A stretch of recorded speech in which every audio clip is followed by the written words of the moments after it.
And then this photo was published in a big French media on the front page in Libération. Was a front page of Sergei on this front page. And I mean, I was just happy, that his photo got published. And I sent it to Commander. I wanted him to show this photo to Sergei and send it to him. Look, he got published. I mean, I'm sure he would be happy.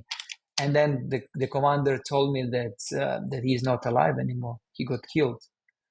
And that just how it struck me. Just that shows all of this, the war in Ukraine, all of this what people going through. Like today someone alive, and tomorrow you can just get the message and it's going to be said, well, he's not anymore.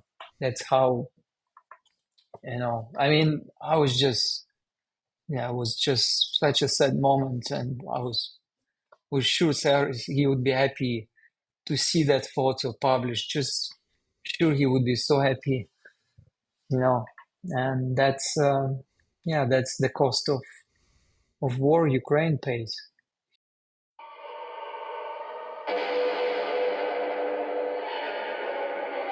Hi and welcome to the Yellow Van Stories. The image of Sergei you have just seen was taken by Roman Pilipey, an awarded photographer from Kyiv in Ukraine. Today marks a very special episode for me, as I have been following Roman's work for quite some time now, and I have a deep appreciation for what he does. The approach of his subjects with empathy and allowing them space, making them contributors to his image and equals rather than spectators of their own demise. So, for this occasion, I asked him to choose around 15 images that chronicle the Russian invasion of Ukraine over the last 2 years. Because I believe too often we, the ones looking in from the outside, from within the safety of our homes, easily get caught up with the current analyses and latest developments of a war, and forget the ultimate price Ukrainians have been paying and continue to pay every single day ever since Vladimir Putin gave his marching orders on the 24th of February 2022. This war, like any other war, is a pile of destruction and death that continues to grow every single day ever since the Ukrainians were forced to fight for their independence and freedom. Now, for the first time, for you to also see the images, because describing them really isn't what photos are meant to be, I am putting out this podcast as a video podcast on the website as well as on YouTube. And for all of you who would still rather listen than watch or see, Roman was kind enough to put together a gallery with all the images numbered in sequence. I will obviously link to both of them in the show notes. And before we dive in, I want to thank you for your interest and your continuing support for Ukraine. It is paramount, I believe, to remember that a war is raging in the heart of Europe, and the freedom and independence the Ukrainians are fighting for are our very own. The demolition of democracy and freedom of speech, the values we all hold dear, is the very reason Vladimir Putin has started this war, and he will not stop until he achieves his end. Therefore, our future and Ukraine's are one and the same, fatefully bound together. And my gratitude towards the Ukrainian people therefore has no bounds. But now, without further ado, sit back and buckle up, because today we are visiting Roman in Kyiv, Ukraine. Hello and welcome to a new episode of the Yellow Van Stories. It has been a while, and that's why I'm so excited today to have someone extraordinary here with me today, I believe. His name is Roman Pilipey. He's an awarded photojournalist from Kyiv, and I have been trying to get him on the show. What did we just say, Roman? For over a year. And now it's finally happening. You are here. I'm so happy. Welcome to the Yellow Van. Thanks a lot, Bastian. Pleasure to be in your podcast. It's really great to have you, because also lately some things have happened for you that were amazing. You have been awarded, first of all, by the National Press Photographers Association. You became Best of Photojournalism 2024. I think that's something that's been a long time coming. I've been following your work. I think your contribution is magnificent, so important, and that's why it's fantastic that you are getting the credit you deserve. So I've seen that, and that gave me another extra boost to reach out to you again, to have this conversation. Oh, here you are. Great, Thanks a fantastic. lot. Thank you. Thanks. So we also prepared something quite special today, I believe, because being a photographer myself, even though now I dabble more in film than in photography, but that's a whole other story and not part of this conversation today. But I thought it would be nice to have a conversation really based on your work. So you were kind enough to make a selection of 17 images that, from your perspective, represent the war from the last 2 years, because you were pretty much there right from the start. And when I say right from the start, I mean 2014, because we very often take February 2022 as the start of the war, but in actual fact, the war started in 2014 already. And we will get into that also in our conversation. So if you allow me, I'll just have a quick introduction of you. I've prepared something, and then we'll jump right in. How does that sound? Sounds good. Yeah. All right. Roman Pilipey is a Ukrainian photojournalist based in Kyiv. The first main event he witnessed as a photographer was the Euromaidan revolution in Kyiv 2013 and 2014, when Ukraine showed its clear and unmistakable determination to be a part of Europe. And it is no coincidence that the invasion and annexation of Crimea by Russian military happened only a few months later. This is basically what we just said. From 2014, therefore, Roman was covering the then still isolated war in eastern Ukraine, and in the same year became the staff photographer for European Pressphoto Agency. For the next few years, Roman's focus was mainly on eastern Ukraine and its aftermath, while also working in other parts of the country. In 2017, Roman relocated to Beijing for the European Press Agency, where he worked on stories and covered major news events in China, becoming in 2022 the EPA bureau chief for the China region. Throughout his years in China, he has been traveling to almost every corner of the country, which is not little traveling, I imagine. To almost For his work in China, he was awarded Photographer of the Year in Asia 2022.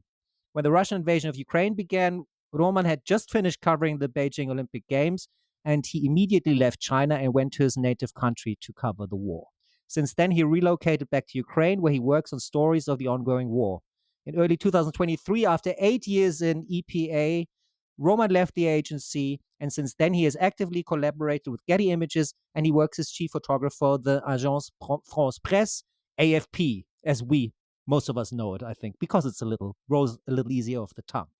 In 2023, with his picture from Bucha, which we will discuss in more detail throughout a little later on, he was awarded Pictures of the Year International finalist in War in Ukraine news category. And in 2022, Roman was named Photojournalist of the Year National at the 2024 National Press Photographers Association in the category Best of Photojournalism, as I have already mentioned. An award he much deserves, and I was very happy to see him receive it.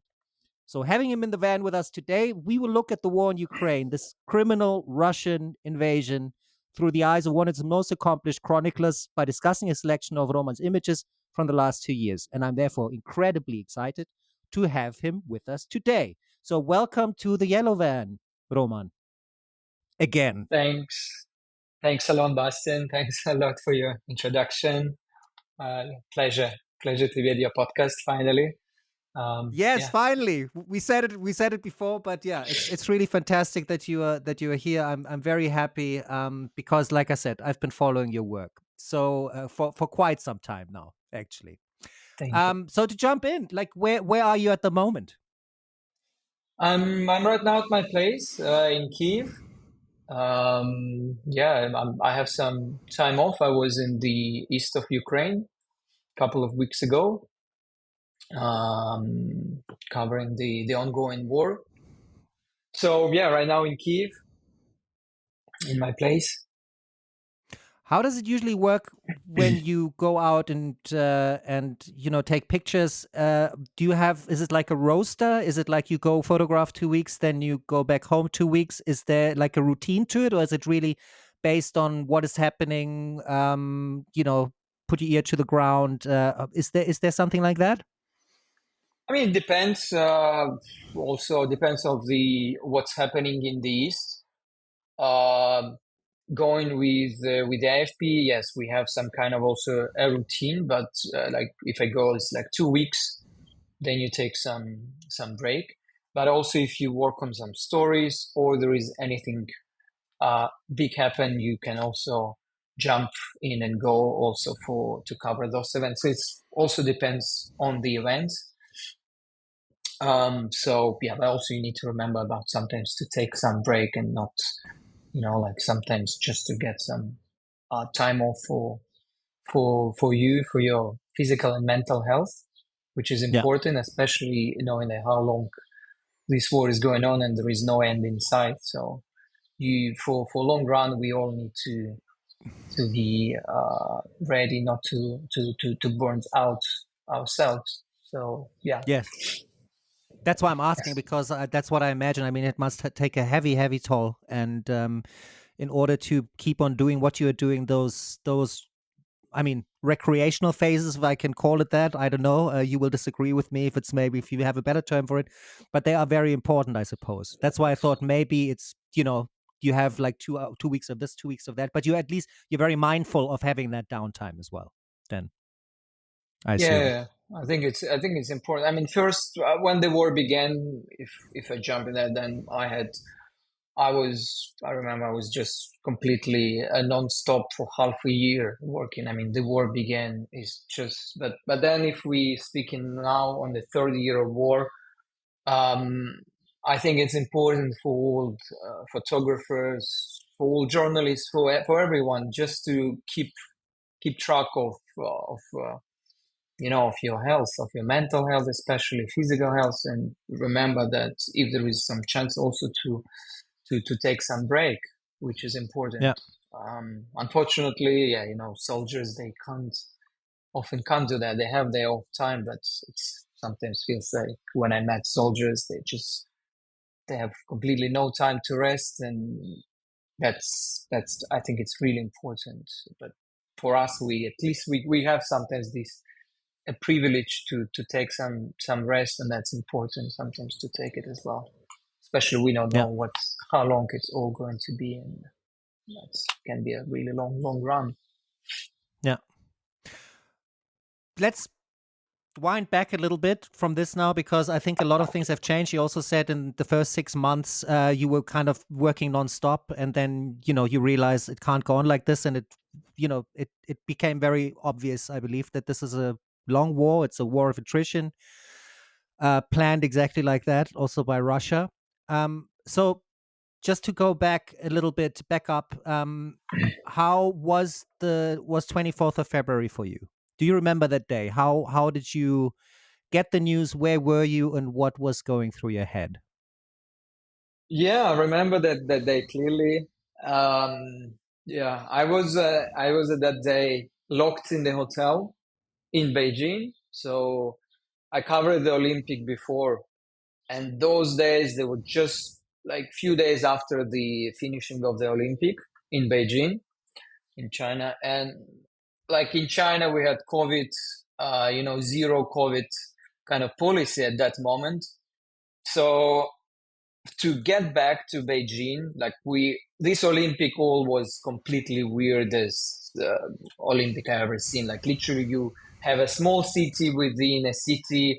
It's called like a COVID bubble. So once you enter this bubble, there's all athletes coming, or foreign journalists from other countries coming, and so we were in that bubble.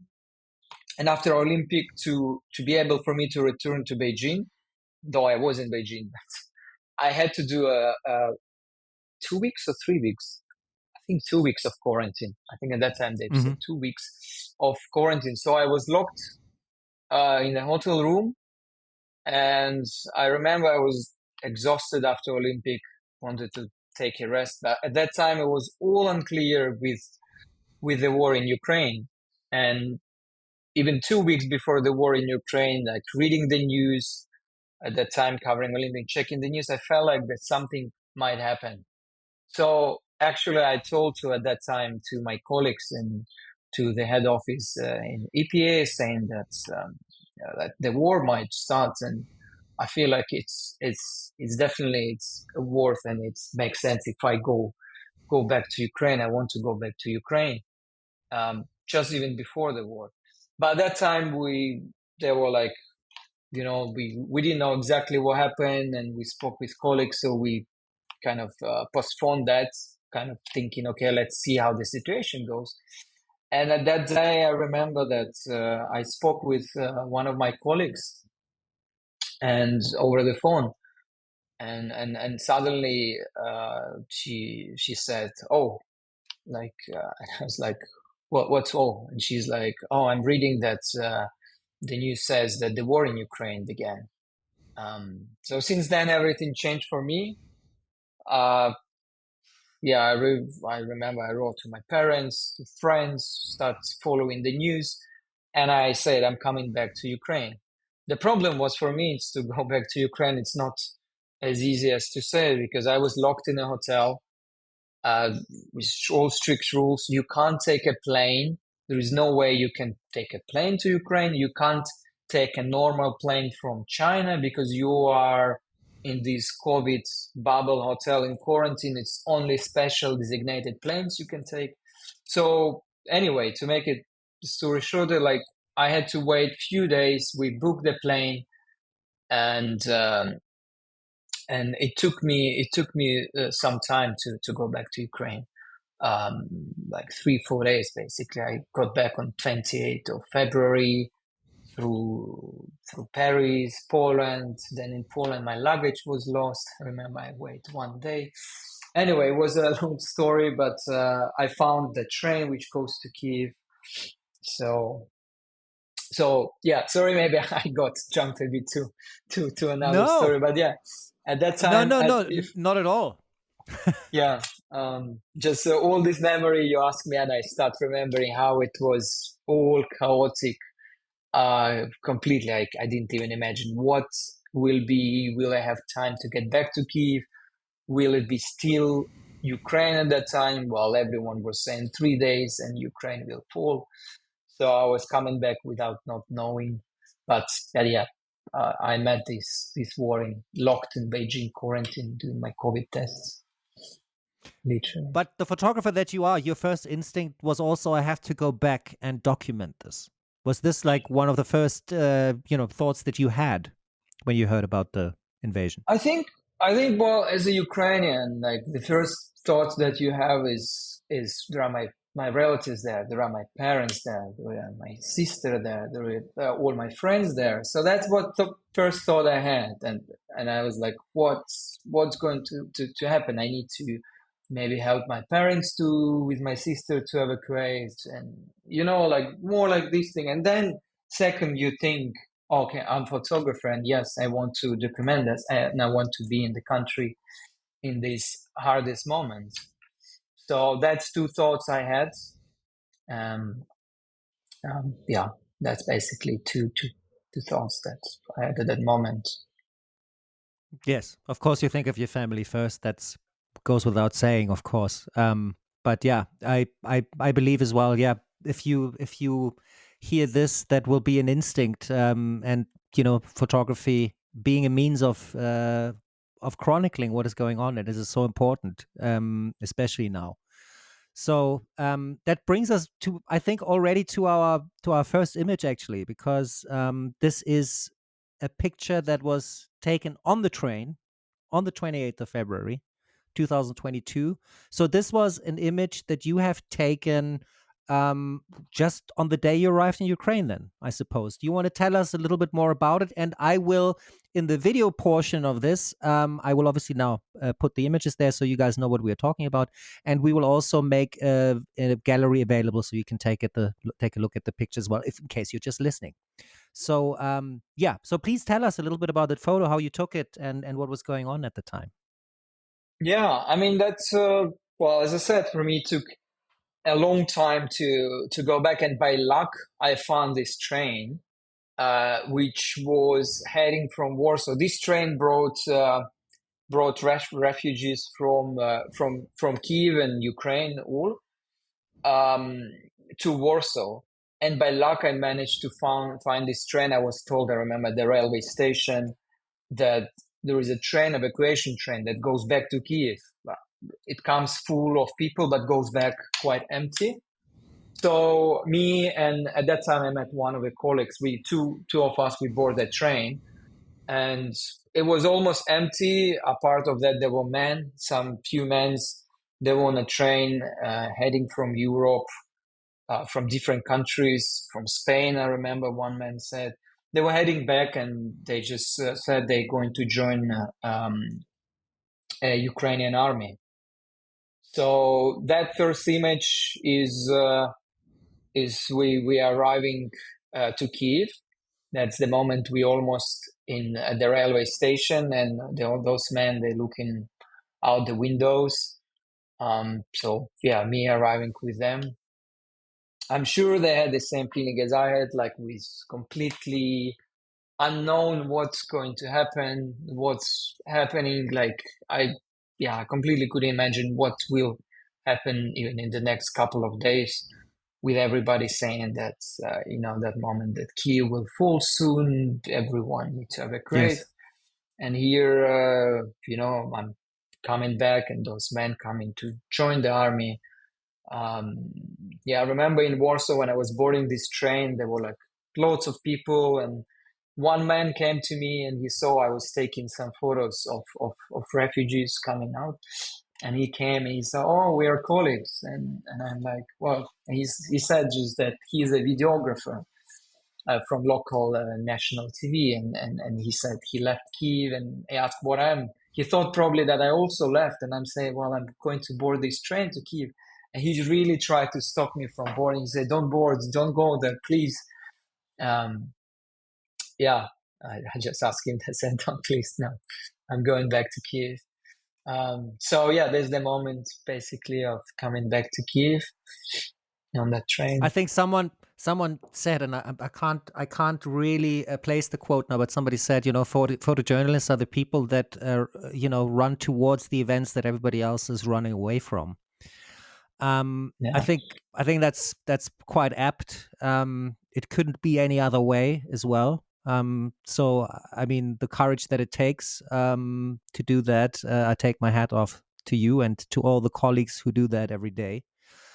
I believe that the image captures this very well. Also, if you see this man in this train corridor there, the way that he looks outside of that window, it's like this, like he's looking at the unknown. Like he's really, like his facial expression and everything.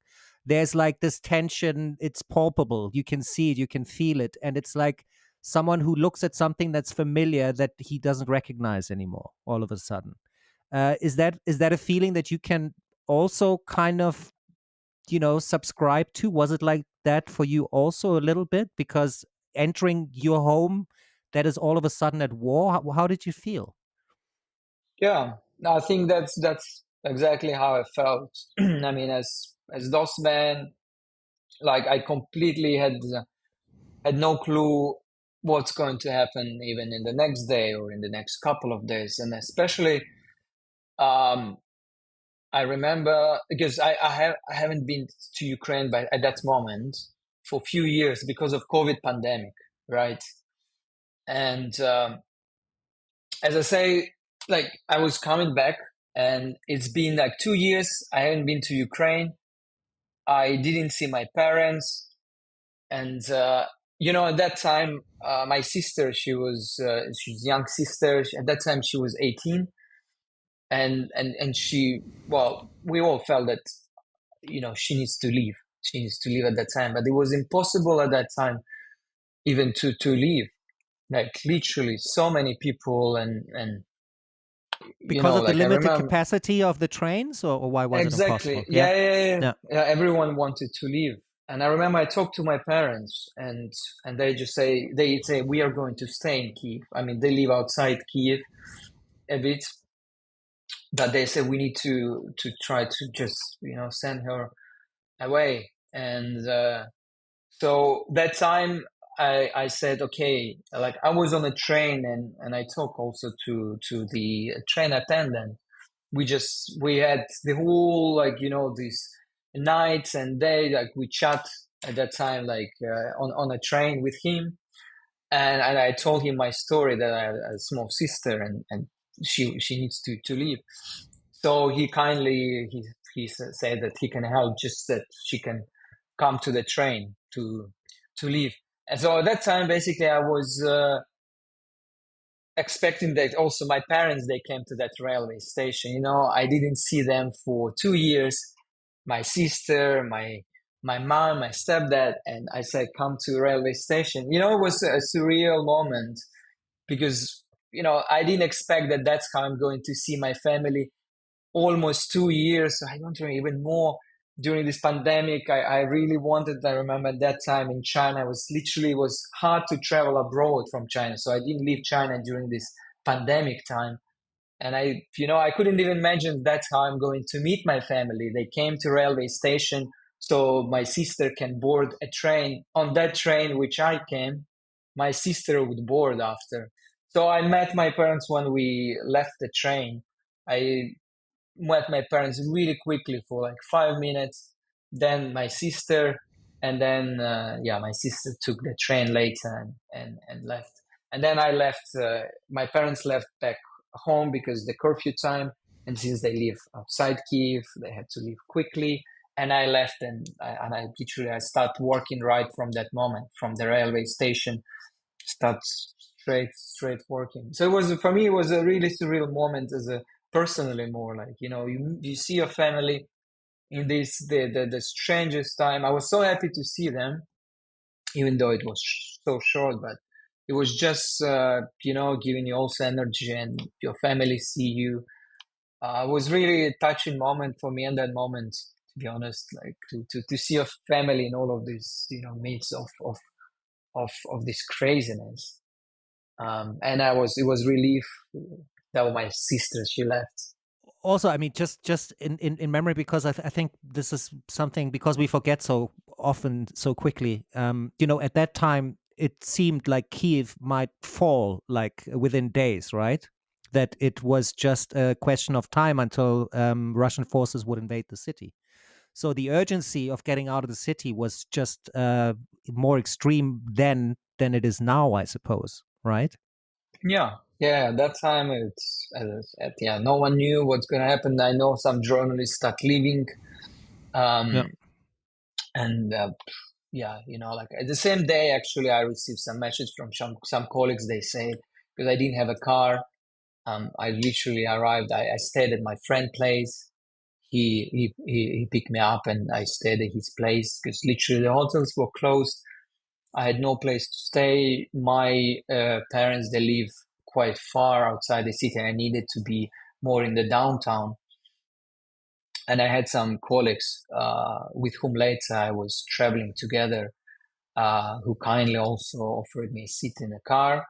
And they say, if we evacuate, you can go with us. But at that moment, I said, I just remember I unpacked my bags. I said, guys, I unpacked my bags and kind of said, oh, I'm going to stay here and see how the situation goes. But I want to cover this and be a witness. Wow. My heartfelt respect, because I mean, I don't even know what that must be like. You don't see your parents for so long, and then you have to let them go basically the instant you see them. It's because you feel there's something bigger than you, um, and that takes a lot of courage. And really, my heartfelt respect. Amazing. I have to ask, though, of course, how's your sister now? How are your parents? Is your sister still outside of Ukraine? Have you seen her in the meantime? Yeah. My parents, they are in Kyiv, Mm. outside in Kyiv suburbs. They also had to leave Kyiv for some time at the beginning of the war because their place was kind of, we can say, not that far from Bucha, Yes. and so they had to leave at some point. My sister, she's in Warsaw. She's working, so everything fine. I saw her. She's coming to Ukraine. So yeah, thanks. All is good with all my relatives and yeah, sister. I'm happy to hear that. I'm very happy to hear that. Which is something that brings us to the second image that you selected as well, to make that transition, because it was taken on the same day. right? The travel day when you took the train from Warsaw to Kyiv. So on the second image, we see, I believe it's the train station in Yeah, Kyiv, yeah, correct? And we see yeah, the amount of people that are standing there looking around, looking a little disoriented actually as well. If I look at it, my impression, because nobody knows when the trains are going, which trains they will get. At least that's the impression that I have when I look at this picture. But please, you tell the story. It's your picture and you were there. So what are we seeing on this picture? yeah. It's the main hall of the railway station. So you've completely correctly described. People were just waiting for any information about train. Uh, like literally, they just wait if there is any train coming to board the train and go somewhere. Could leave to Lviv towards Western Ukraine at first, later from there to Europe, or there is some direct trains like this one I came, which goes directly to Warsaw. But it was at that moment it was just complete madness. Like there were not enough trains. No one knew if they can board. There was no way you can, I mean, buy ticket or get any ticket. You just have to wait and literally queue or come to the platform and try to squeeze to train. That was those days. They were complete, complete madness, I can say. It's also because, what we don't realize sometimes is like, because the skies were closed, they weren't safe, right? The Russian Air Force took control of the skies, so all flights were grounded. And of course, international travel is usually done by plane, and a big portion of it. So all of a sudden, everything that was just in the past going with planes outside of Ukraine was now all taken to the train tracks. Of course, that is an immense logistical challenge that you were facing in those days, just to put it in perspective as well. Yeah, you're right. At that time, I mean, the railway system at that time, it was like, I mean, yes, that was the most important kind of arteria going from Kyiv and helping people to leave um, to leave Kyiv, other city to evacuate. And I mean, I must say that at that time, the railway workers they did a tremendous work as well. They were even under Yeah. shelling, uncertainty. They will keep operating. Trains were keep going, taking people out of Kyiv, out of other cities. They did a really really important, and that was really important job what they did at that time. Yeah. Yeah, I've seen, reports and documentaries about it, how challenging it is to keep the system running, of course, and especially because it is really the main means of transportation now, because of the closed skies. Um, Yeah. I think the image transports that also very well, because you see, I think it captures all of that very, very well when you look at it. Like I said, I will link to the images so that you guys can see them for yourselves. Um, Picture number 3, Kyiv, 1st of March. What are we seeing here, and why did you choose this image, Roman? I mean, it was one of my first images from Kiev after I arrived. So that's the next day, and that's how people who stayed in Kiev. That's how they were like, surviving basically. This is a Ahmadit Children's Hospital. And here we can see children with their parents staying in a basement. Because Kyiv was under bombardment those first weeks and the following months.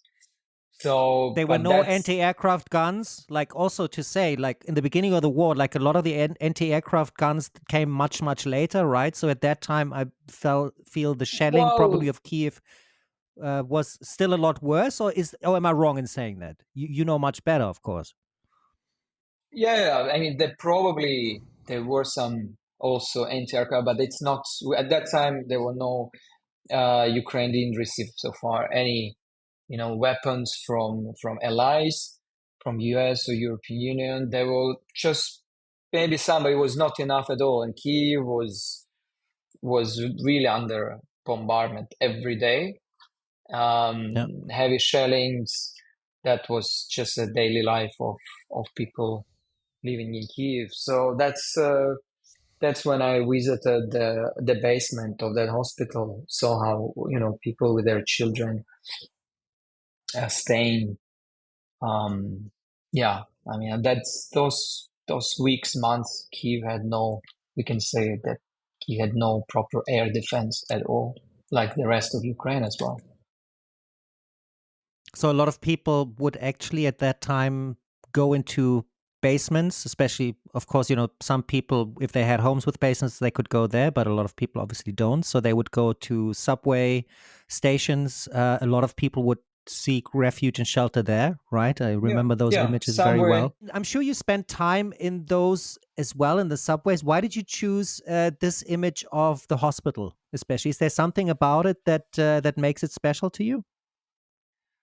No, that's. I think for this photo, I just wanted to show how people were living those days, and it's not only those days. Like we still even now, right now we have air sirens, and throughout the day today, I mean, I don't know, I can't count how many. I think 3 or 4 we already had today.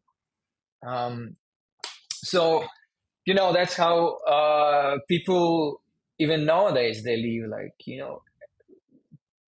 children with parents, they still they going at night, we have shelling. During the day sometimes we have um people, lots of parents with their children, they keep going still. So it's this picture from the first days of the war, but that's the same what we still have it right now in all over Ukraine. So it's just not like, it's not like we can say, well, it was in past, it's a history. No, that's the reality, and it's still the same. People keep going to subway in, like, often when Russia shells Ukraine, it often happens early morning or like night, like 5 a.m., 4 a.m. Like we can see lots of often people, they go into subways, children. Some people tired, like literally, like imagine your life every day going to subway or like waking up at 4 a.m. Some people just take more risks, saying, well, like they just take more risks. They stay in their place, or they go off and usually bathroom, the rule of four walls. So that's the reality. That time was like that, and it's still like that nowadays for Ukraine. So just wanted to show how the life for people look like in the first weeks of the war, and nothing changed. We have the war. It's still going on. So Also, I mean, what I read lately is that the shelling has also increased. Also, air raids have increased. On top of that, ammunition for a lot of the anti-aircraft guns and machinery is running low because the European Union is very slow to send more. So, do you feel that? Do you feel that there is more? Because you said it's the same now as it was back then, but do you feel lately, personally being there, that there is more shelling, that there are more air raids? How does it influence you? yeah, I mean, definitely, for if we speak about Ukraine in general, like for not about Kyiv. Well, Kyiv is, comparing to the rest of the cities in Ukraine, we can say it's well more protected. I wish all, at least, cities in Ukraine had the same protection as Kyiv. But that's true. Russia increased their shelling, and I mean they never stopped that shelling, but sometimes it goes much much more. And now we can see what's happening in all over Ukraine, like Kharkiv, which the energy infrastructure is destroyed. Yeah. I was there recently. There are blackouts, no electricity. So yeah, I mean it's all over Ukraine. Yeah, Russia is sometimes increased, sometimes less, but it never stops. So it's even hard to say, like when. Even Kyiv, as I said, well more protected, so there is air defense probably working better. But yeah, even Kyiv get these days this the past month was shelled. So it's the Russians trying to also reach Kyiv and other cities. So yeah. I mean, it is obviously, it's trying to demoralize Ukrainian people. I mean, it is obvious. But what do you is there anything in Kyiv, in Ukraine, to keep morale high? Are there, like, what do people do? Is there anything in particular? Does everybody, you know, um, deal with it by themselves? Is there a way that people get together to keep morale high? What are you observing there in the city at the moment? Also throughout Ukraine, not just in Kyiv, obviously. I don't know. It's hard to say how, it's really hard to say how in general people keep their morale. People sometimes, yeah, that's definitely all of that shellings is also to break the morale of Ukrainians, um, as well as to destroy the country. But people, yeah, generally, yeah, lots of people they tired, but they not their spirit. It's not broken. So no matter what, they keep going, and it's hard to be honest to answer what keeps their morale. But I think because Ukrainians in general, throughout history, they always been something that try to oppress them, to always something. So I don't know. I think it's the spirit of Ukrainians in general. Maybe you can say that people are keep fighting in all ways possible. Um, yeah, I think it's people keep. Sometimes it's just ridiculous if you think from maybe in Europe, if you tell this story, like like shelling happened, and then in 15 minutes they start already like cafe, repairing cafe, and even half broken cafe. The woman there, she starts making coffee for people there. That just shows that's all about Ukraine. That's how it's shows Ukraine. I think no matter what, people won't be broken, so they will keep fighting. I think you just said that that's part of, Ukrainian history. So maybe this is the sum of, over 400 years of, almost 400 years of Ukrainians fighting for their independence, is also culminating in that now.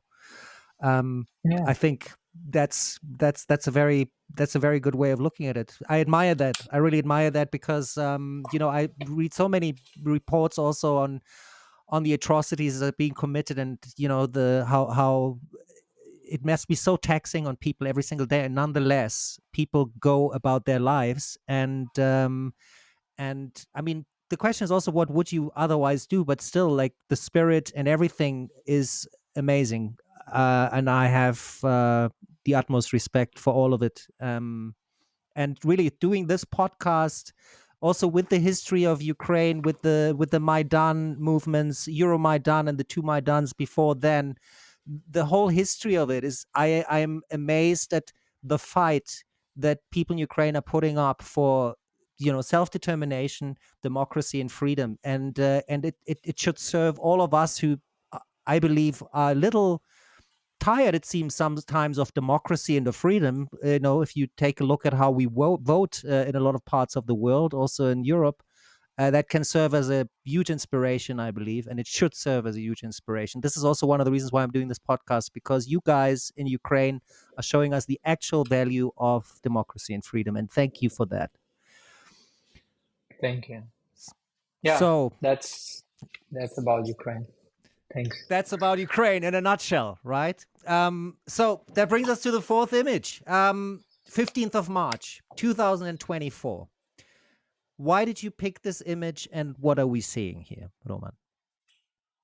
That's what I said before. That's how the life of people in Kyiv and in all Ukraine look like. daily shelling. And here we just see a huge residential building just was hit by Russian missile.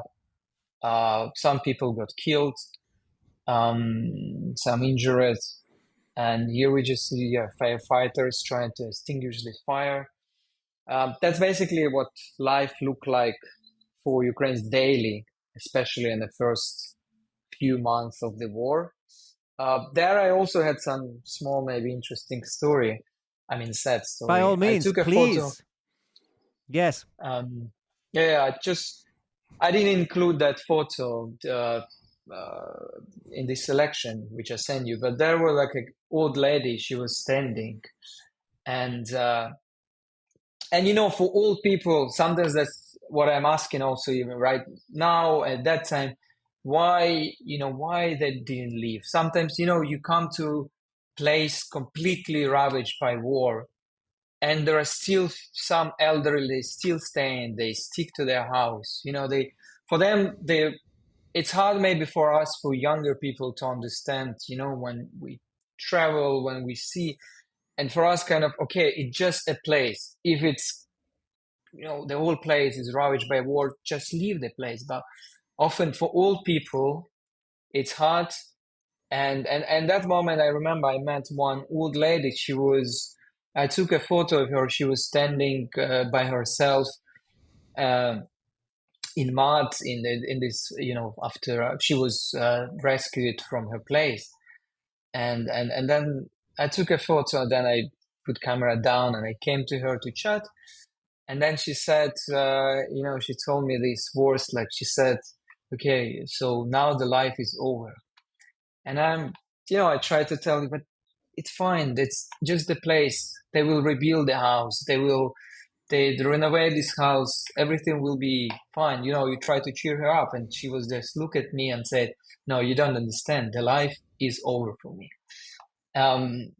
Because her place got burned. And it was sad at that moment. Just for her, probably that's where she spent maybe all her life there, and just in one moment it all get disappeared.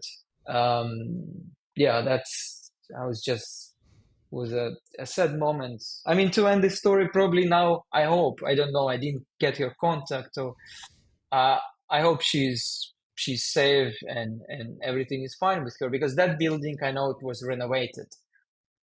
So I hope that at least her place, she got back her place, and at least she could, you know, uh, continue living. But that's true for many elderly people throughout all Ukraine. When they say it's time to evacuate or something, lots of elderly people, they just don't want to leave because that's where they grow. They spend their whole life. So I try to understand. Sometimes it's hard. I'm sometimes just thinking, why just leave? Because in the east of Ukraine now, or in the south, the places that always under bombardment. And then I try to remember this story and try to, because just to remind, okay, they spent. It's still not just justified for me. I still sometimes I spoke to many elderly people in many areas like that's in the east, which are under bombardment. I'm trying to sometimes just to tell them it's better you leave. You'll come back to your place, but just better you leave. It's dangerous. It's every day under shelling villages, and sometimes they listen, but it's often like they say, well, that's the place where I grew. I'm not going to leave this place no matter what happened. So yeah. I also believe, or I could imagine at least, when you are that age, when you are older, and you have been living there for so long, and you would leave that place, you would give up a lot of your self-dependency. You would need somebody else to live with. And especially when you're older, you would feel like a burden. And I think then for people, they are weighing their options and they're like, I'm old and I'd much rather stick to here, be at my home, in my place that I know, be nobody's burden, be self dependent, which is the actual absolute essence of freedom, right? And maybe even going so far as to say, this is about freedom and this is my freedom. This is my place. Nobody's getting me out of here.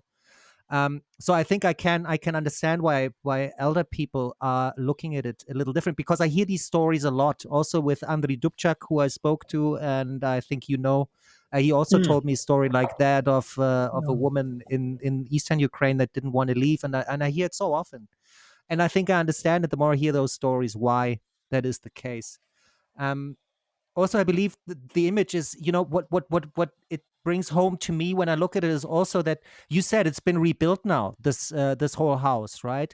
But this is the actual atrocity in all of this as well. I believe during wartime you cannot really build a future, right? And this is what it's all about, and this is what freedom is also all about. Because who knows, you build this, and in 2 weeks' time, another rocket might hit this building, and it's destroyed again. Mm. So you're constantly rebuilding, destroyed, obliteration, rebuilding, destroyed, building. It's like this. So you are never really moving an inch further. Best of all, you keep it even, or it just gets worse and worse and worse. So this is the terrible thing when I look at this image is war is destroying your future, your building of your future. And for me, this is symbolic of that. Um, can I ask you, when you get to a place like this and you have just heard there's a rocket has hit, where do you get your news, and how do you approach like a house like this then, with what kind of feeling, or is it different all the time? I would say it's, well, yeah, that's for sure always different. I mean, in terms of how you get the news, sometimes you don't need to get any news, you just see it in front of you, literally, Yeah. when it's got shelling, and you just go on a smoke, especially on those first couple of months, even more. Like, I remember when I lived in my friend place, um, literally the shelling happened 500 meters or 700 meters from us. So I just saw the smoke. I took a frame of that smoke and jumped out and went to that place.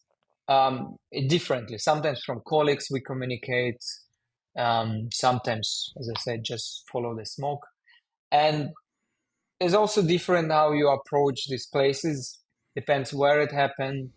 Sometimes you come and it's a small residential house, like outside Kyiv, or and with definitely, you first of all, you need to approach it with all full your respect to those who were there in that house living. They can be alive or they can be injured, they can be dead. It's all depends. But no matter what, if by everything is fine, the owners of the house survived or injured you, first of all, you just quietly enter, and if you see you can take photo, you approach, you ask. The first thing is respect and dignity for those people, and then comes the work.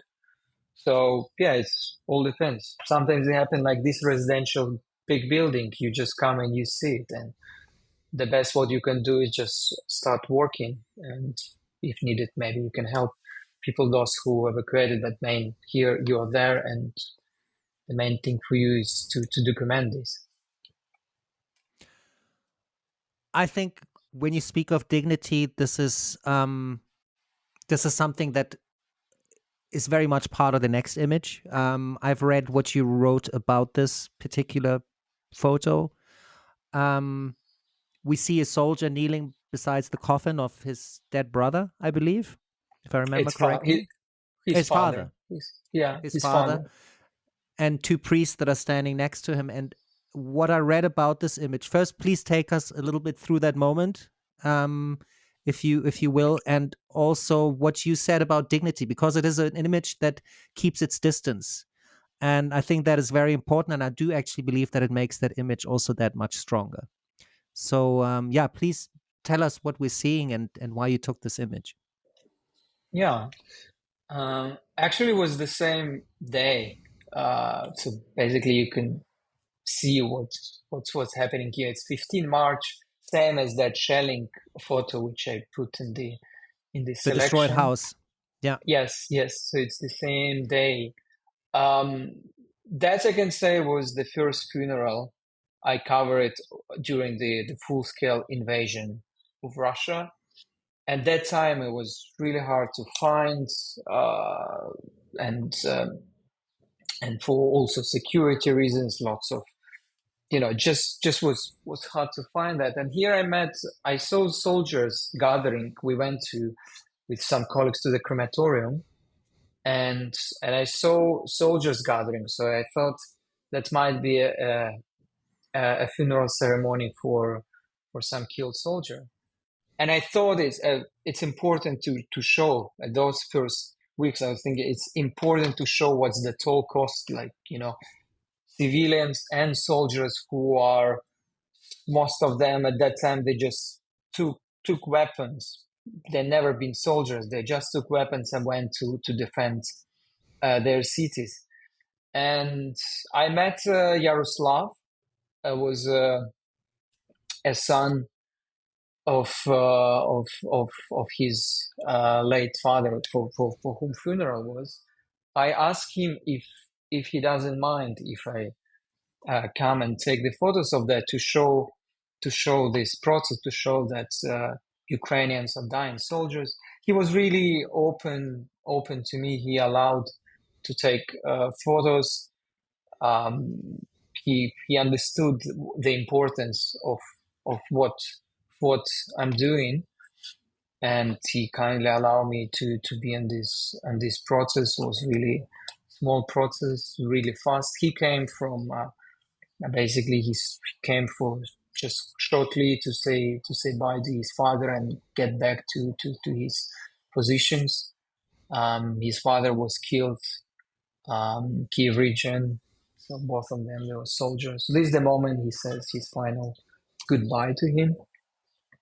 I really appreciate what he allowed me to be a witness at that moment. It's very hard for me to swallow, when I look at this, to think that you have just lost your father due to this, atrocity of a war, to this invasion, and you are upholding your freedom, your democracy. You are doing everything you can, and your dad dies defending everything that you both believed in, and then you just have this tiny little opening in time to say your goodbyes and head back to the front to continue the work that he was doing as well, I believe. But to have such a short moment of goodbye and in such a tragic setting is horrible, and this happens every single day. And this is something that we have to be very clear about. And I just have to stress this because, people that are least affected by the war, like in Germany, for instance, everybody's crying for peace talks and everybody's like, yeah, let's end this. But everybody's turning towards Ukraine to kind of achieve that. Ukraine should kind of be the ones that are not responsible for peace in Ukraine. They're not. It's Russia, nobody else. They brought this war. They want this war, and they want to see Ukraine gone. This is the objection, the objective that they're pursuing. They don't want a free Ukraine. They want it to be part of a Russian Federation again. And there's no other way about it. So when I see this image, this brings this home to me. And I also want to make this clear to everybody who is listening to this, that peace cannot come from Ukraine. Peace is entirely something that is something that is the responsibility of Russia alone and nobody else. All that you are doing in Ukraine is defend your freedom and your democracy. And this image is very haunting and very, very tragic to me because it shows something that happens on such a large scale every single day. Yeah, and that's the price. That's the price what people in Ukraine pay. The highest price, in the world. You can say human life. So yes, children bury their parents. Often it's opposite. Parents bury their children, and that just it's unimaginable in 21st century that we have such war like that. And Ukraine, what Ukraine is doing, people are defending themselves, defending their right to exist, simply their right to live in their country. It's just simple. People just want peace in their country, Ukraine. That's it. Yes, it's a basic human right. It's nothing else. I also just want to say, I believe, and this is to have this with dignity again, you're choice of perspective is I think really one of dignity. You are not sensationalizing it in any way. You're not close. You're not trying to show something up close. You give the whole scene its space to unfold, and also the privacy and contemplation that it needed. So it's a very, very strong image, and thank you for sharing that with us today. Image number 6. What we see is a father with a smile hoisting a child over a fence into the expecting arms and hands of a woman, and you see another probably girl, I would say, I don't know why, I'm standing next to the woman to receive the child. What is going on here, Roman? Why did you take this picture, and why did you choose it for today's podcast? That's to show, for some people this war takes their lives. For some people, this war put apart families. When women with children, they leave, men are staying. Here we can see it's Irpin, Kyiv region. When all the Bucha was already at that time occupied, Russians were trying to get into Irpin. The heavy fights were happening there. And here it's a train station. And at that train station, evacuation train comes to take elderly people, women, and children. Men are staying. So here it's father. It's Oleg. Oleg, he passes his son to his wife. He tries to be calm and show some that his confidence. His son is crying, and because his wife with his son will leave soon, taking a train, and he will stay in Irpin. Men were not taken, so that's kind of symbolic moment for hundreds and thousands of Ukrainian families. Torn apart. At that time, yes, that the families were torn apart. Now we have the same, maybe a bit in different way, but Ukrainian soldiers, they go into the front, they're leaving behind often their children, their families. So that's to me the photo which shows this war in its worst, when families are torn apart. Yes. And like you said, in the thousands, 10,000s. And what strikes me about this image, and I also read your commentary on it, is Oleg is his name, I think, right? Yes, The father is father. Oleg, son is Like Maxim. his facial expression, Maxim. Oleg's facial expression is one of confidence. You said he tried. Now, obviously, this is an image, so it's just a moment in time. I don't know how he was able to maintain it, but it is just amazing how he did it. Like to have this, to be exuding this calm, this confidence, and almost this happiness to project onto his family. Everything is going to be fine. Everything's going to be all right. Don't worry. We're going to see each other in a few weeks or in a few months.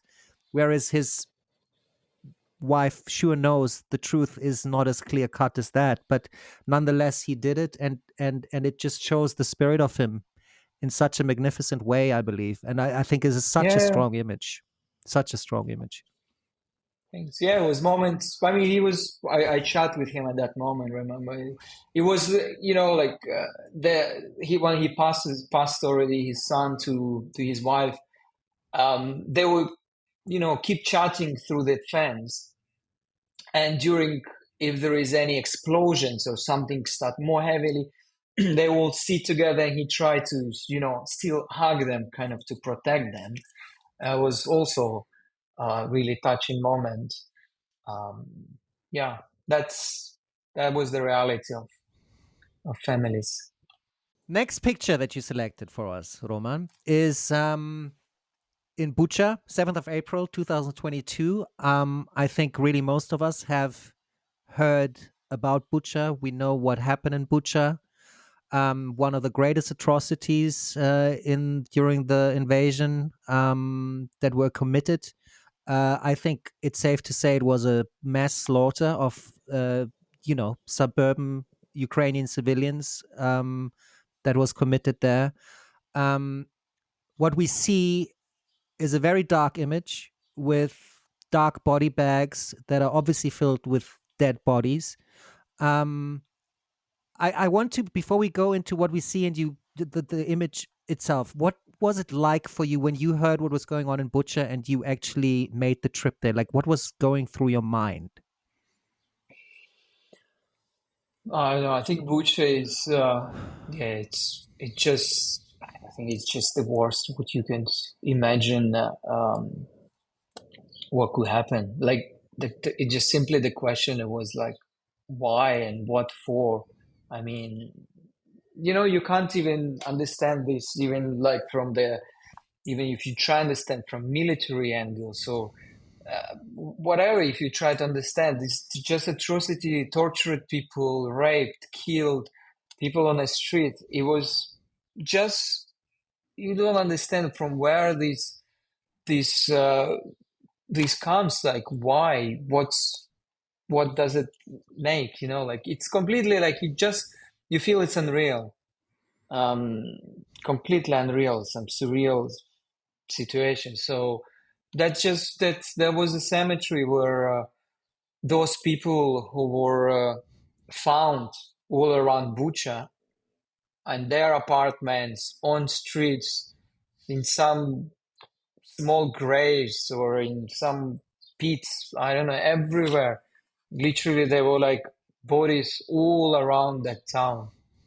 Um, and And civilians, just stressing that again, no soldiers or anything like that. Civilian those people are living there, civilians. going about No, their lives. Yes. yeah, those are civilians, 99%. Those civilians, those all Yeah. civilians, they were on the streets, some on a bicycle, some were in their apartments were killed. Some it just yeah, it was completely a surreal thing which I never thought that can happen in 21st century. It's A just was bestiality. unimaginable. Yeah, yeah. Yeah. So that's what when the Uh, Russian army left Bucha. I mean, when I work in that area before, like near Bucha, we were in Irpin, right? We often heard there shooting, some explosions, I mean, and some people managed to escape from there, which I remember I photographed.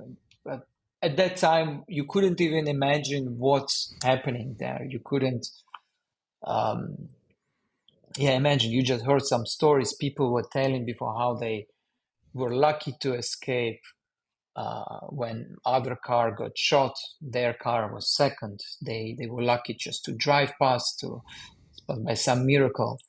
Um, yeah, those people who couldn't escape or who stayed there thinking that, I don't know, Russia will leave it. But literally, it was just a hell. you have now. This was 7th of April. You said. Yeah. So roughly 6 weeks, I think, after you arrived. Let me just do my maths. March, April. Yeah, like five, Well, 6 weeks after you arrived. 5 weeks. Yeah. Yeah. Yeah. Um, what had been now? Let's just quickly. What had these 5 weeks been for you until then? Was it like a breathless, like running from one thing to the next to just document everything that was going on? Where were you also personally at that moment in time before you also then, got to Butcher and you saw all of that? Where were you emotionally at that time? Or is there no Yeah. I time to mean, think even to you're so absorbed by everything that's going on around you? I think you think more when especially with these atrocities, right? You definitely when you're there, you just stand on what happened. But I think you start thinking more and more, like when you go through these photos, when you see these photos, that's when you get even more affected. You think you just because you have your already time like to think more through that, what you went through when moving all around. At that time, I remember I came to Bucha, came back to Kyiv from Kharkiv. I was in Kharkiv working in there. So those first 5 weeks were, completely, as you said, non-stop, running all over, shelling. With military, you go visit, you go then somewhere else, bomb shelters. So basically, it was like a non-stop running. As I said, it was like a non-stop for me. Worked for like over a half a year. So yeah, so you think more about those moments, I think, later, and especially Yeah. with Bucha, when you just go through your photos, because sometimes, at least for me, sometimes as camera, it's a bit as a shield. Probably if I was just a civilian who visit all of these places, that would stun you right when you see it completely, that you couldn't even, I don't know, move. But when you know why you're there, when you understand that your goal, your job is to record this, to document this, to show it later, right? So you have a purpose of being there, and not just as a passerby. So that hit you probably later, even like when you start seeing what just happened in there. It hits you there as well, but I think the strongest way it's when you start seeing your photos, start seeing what atrocities happened there. That's the most, when you start feeling what just craziness was there. I think what you are saying is something incredibly valuable, because it shows me one thing, and this is kind of also where this podcast ties in. If you are creating something to be active about something rather than just passive, it gives you self-empowerment again. I think that is what you also mean by that. When you have a camera, it gives you a purpose, and in that sense, it gives everything that you do a kind of a value, no matter what you turn your attention to, whether it's something good or bad. But you have a purpose, and therefore also a direction, and you're not just a driftwood of fate, if you will. Right? This was the reason also why I created this podcast, for instance, because I was so shocked by this invasion, and it really it emotionally did so much to me that I had to do something about it. I had to do something about it rather than just sit there and watch the news. And that gave me some form of empowerment again as well. And I think that is so incredibly important. But I also heard that it was very, very difficult to bury people at the time in Bucha, because it was so many in a short period of time. Were there any challenges like that? I mean, there was all taking time. It was really long process as well to identify people. Some was harder to identify, some was possible to identify. Find the relatives. Lots of, maybe people left. Sometimes entire families were gone, killed, right? So they were buried. Yeah, they were buried later. During the time, there were some unidentified people, right? And I was at these kind of funerals, more like a mass funeral, also in Bucha. It was like in May, I think. So those who couldn't be identified, they were buried with just numbers. Unfortunately, I mean, because they couldn't find relatives. But the main problem at that time, yeah, just for people to come to bury their relatives. I had one story that I was taking the photos of this of the victims, and the the police, the medics, the investigators, they were there. They were checking on bodies, and I remember I took a photo of a man young man, and I just remember because his documents were laying on his body, so it was easier to identify because some people they didn't have documents then. That's much more problematic was. So I remember I took the photos, and the next day they were like some relatives came and they start looking for his son, and she showed me there was a woman, she was crying. I came, I asked what happened, and she said she's looking for her son, and she showed me the photo of his, I think she showed me of his driver license or the passport. I think it was also driver license. So, and I don't know how, but I just it came up in my mind that I saw this document on one of the bodies, and I told her like I think probably I saw because she couldn't find her son, and I told probably I saw it. Let me, if you I said if you want I can check, and we went with her to my car to go through to open laptop to check these photos, and I just was thinking that that's the moment where when just she can find out that that was her son. um, we found those photos. The documents were correct. So the documents that laid on his body and she was showing me on the photos, they were exactly the same. Um, Partly they recognized that they were also her husband, the father of the man.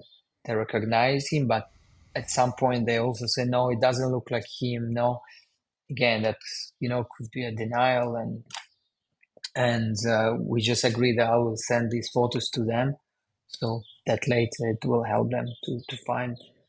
So, but at that moment, I clearly could think that, unfortunately, that's that was her. So I sent her those photos after, and well, as much as I hope that she found her son safe and alive, I I thought that that was her son. So yeah, that's how it was happening. How people finding their relatives at that time, yeah, and bury them. That's unimaginable for me, and yeah, and I can't possibly begin to express how dark that is. But because it is, I think the next image is an image that is also taken in Bucha, and an image that at least gives us a feeling of hope, at least of human warmth, of two people embracing each other, two women, um, seeming incredibly relieved and happy to see each other. And this is also the image that won you the award in 2024. So please tell us a little bit more about this image. What led up to it as well, a little bit, maybe a little bit around it. How you saw this out of your perspective and what is happening there. Yeah, and this one of the, I would say for this image is one of the lucky, happy moments that could happen in Bucha at that time, so that relatives find out that their relatives are safe and alive. Now, what happened here? It's two sisters, and this is the one in a uh, in the jacket who hugs her sister is Vladislava. So Mm-hmm. she found out In the that dark her jacket sister in the light jacket. and the The light two jacket. sisters. Yes. This photo Yeah. you can also see in red jacket Sans as a child, but Yeah. these two sisters here we see the meeting of two sisters, and Vladislava in light jacket she hugs her sister. They both of them the residents of Bucha, but and they were all they lived through that occupation, and they didn't see each other for over 40 days, and that's the moment when they finally met each other first. They didn't have a communication at that time. They live in different parts of Bucha, so that just to understand how life in Bucha was they couldn't leave their places. Obviously, it was dangerous to move around the city, to move anywhere, because as you see, that's how many people were killed. Some just simply on a street, riding on a bicycle, some just walking or trying to get some food. People were locked in their places for over a month in Bucha. So that's the moment they finally met each other, when Russians left Bucha, and that's the happy moment they found each other, that both of them are safe and alive. It's nice. It's nice to look at this relief. You can feel it. It's so palpable also in this image, like the horror, the shock, but then also the relief of knowing that the sister's alive and well, and that they made it through this terrible time. It's a great image. It's and it is as equally butcher as all the rest that we have just discussed as well. There is hope where there's darkness, always. That's why these Yeah. images, I think, together are incredibly strong. Picture number 9 you took on the 24th of November 2022 in Kherson. Kherson, I believe, is everything I know about Kherson is an amazing city because of how it fought the Russian occupation, like so forcefully, with like a popular movement that was gathering there. There's a great film that I forgot the name of now, a great documentary exactly about that time. I will link to it in the show notes, though. The spirit of this place is absolutely amazing. So we see a lady almost entirely engulfed in darkness with a candle, and it looks to me a bit like a shrine, lighting a candle. What's going on here, Roman? What are we seeing? Yeah, that's a really nice elderly woman whom I met in Kherson when I came, after the town was freed from Russians, part of it when Russians left, and so she lived with her son through the entire of occupation. And I met her simply on the street. I remember I was driving past and I saw an old lady trying to chop some wood. As you imagine, that time her son had no electricity, no water, because when Russians were leaving the city, they destroyed everything completely, the whole system. So literally, they were like, she was trying to chop some wood, and I saw it was a big branch, and I just looked at that. I thought, how she's going to even carry that? How she's going to chop it? How she's going to, like? And I just stopped and I wanted to help her. I took one frame of her doing that, and I just offered her my help.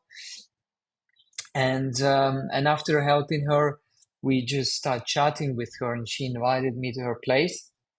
I was with one of a producer, a fixer who was helping me there, and she was really kind to invite, two men to her place, kind of like, okay, and she didn't have much food, and she wanted. Two That's the young moment men as she's, well. yeah, yeah. She's like, and at that time when everyone, suspicious, about everything, they just went through such a long occupation. You don't know who are those people. But she was really kind, and well, I tried, just to help her, simply offer my kindness. Said, can I help you? Can we carry? And she was, no, no, no, I can carry, but we help her to chop that wood. And she invited us for to her place to see how she lives, and then she starts, cooking a dinner, and I knew that she doesn't have much water, doesn't have much food, but she really was saying, "Can join us for dinner?"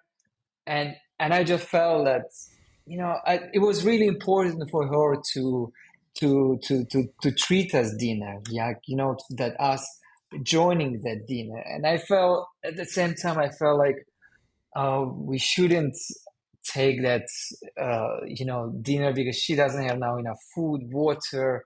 But at the same time, I felt like that's gives her such, I don't know, inspiration and happiness, small moment like that we join her on that table. So that's the moment when she was preparing, cooking dinner for herself, her son, and which we after joined as well when she invited us. She was really kind, this old lady, speaking about her time during the occupation. We spent lots of time chatting, and yeah, she lived in that part of Kherson, which after for sure was when Kakhovka Dam destruction happened. That whole Yes. area where she lived was flooded. So obviously she had to sure escape with her son from that area. But I just remember how warm she was, how nice, chatting about all of that hard time. And at the time, all this evening, we hear that explosions, and yeah, how she was like explaining, saying what they went through during that occupation time. So yeah, I just that photo reminds me about how people in general in Ukraine, and I met hundreds of people. They simply just so genuine. They simply just so open to strangers. To they like join us for food. They don't have enough food, but they want to also share a meal with them. How in general, yeah, genuine Ukrainians are. So that was the nice moment with her. When we were leaving, we had some water in the car, some food in the car. We gave all to her. Said thanks, just keep some because water it's the essential. The drinking water for Yes. that time. So yeah, that was that moment. Really, when I see that photo, I just always think about her at that moment. She's so small, little how he's just trying to chop that big branch of wood, and I'm like, know, oh, the people in Ukraine, they're just so strong, in all ways, so and kind. So yeah, that's the moment which I always, when I look at that photo, I remember that really nice, warm moment with her in chat. It's very beautiful to see your face remembering this as well, because it Yeah. just carries what you are saying. It's so genuine, it's so real, it's so wonderful. And it really touches me to see you and also to tell this story. And it is something that I also share in my experiences. When people face the utmost adversity, a lot of the times the best side comes out. And I believe it's very often a testament to the human spirit. I do believe that we believe human beings are generally not good. I think there is this tendency to think that because of all the terrible things that are going on in the world. But I nonetheless believe the opposite is true because I've experienced it so many times. Being, on the refugee trail in Europe, for instance, I've been in camps where people had nothing and they shared their last little bite of bread with me. And it was, and like you, I first always didn't want to take it because I felt this is not mine to take. I can leave this place whenever I want to. I am the privileged person here. But I also Mm. realized that sharing something can, for one thing, give you this feeling of authority in the best sense, self-dependence, that I can cater for me and somebody else that I value. And it feeds people's hope as well, because when you no longer share anything anymore, then it is when you have really given up. So I believe this is something that I have experienced, and this is a perfect example of that. And I believe that we find so many of these stories along the way, if we allow them to happen, and if we maybe think of human beings as more than, you know the sum of all parts, in the sense of what we see politically in the world, because that's not all of us, and we are much more than that. So this is a very beautiful image, and really so beautiful to see your face light up when you talk about her. What is her name? Do you remember her name? Svetlana. Yeah, Svetlana. Svetlana. You said yes, Svetlana. Svetlana, Well, greetings 73 and years old. kisses. Yeah. All right, greetings and kisses goes to Svetlana today. and for making this young man's face light up like this. Amazing. Yeah. Um, so next image was taken in Kyiv, and this is also again going from Svetlana to this is a very difficult transition. We see a small girl in an open casket and her mother sitting next to her, crying, devastated.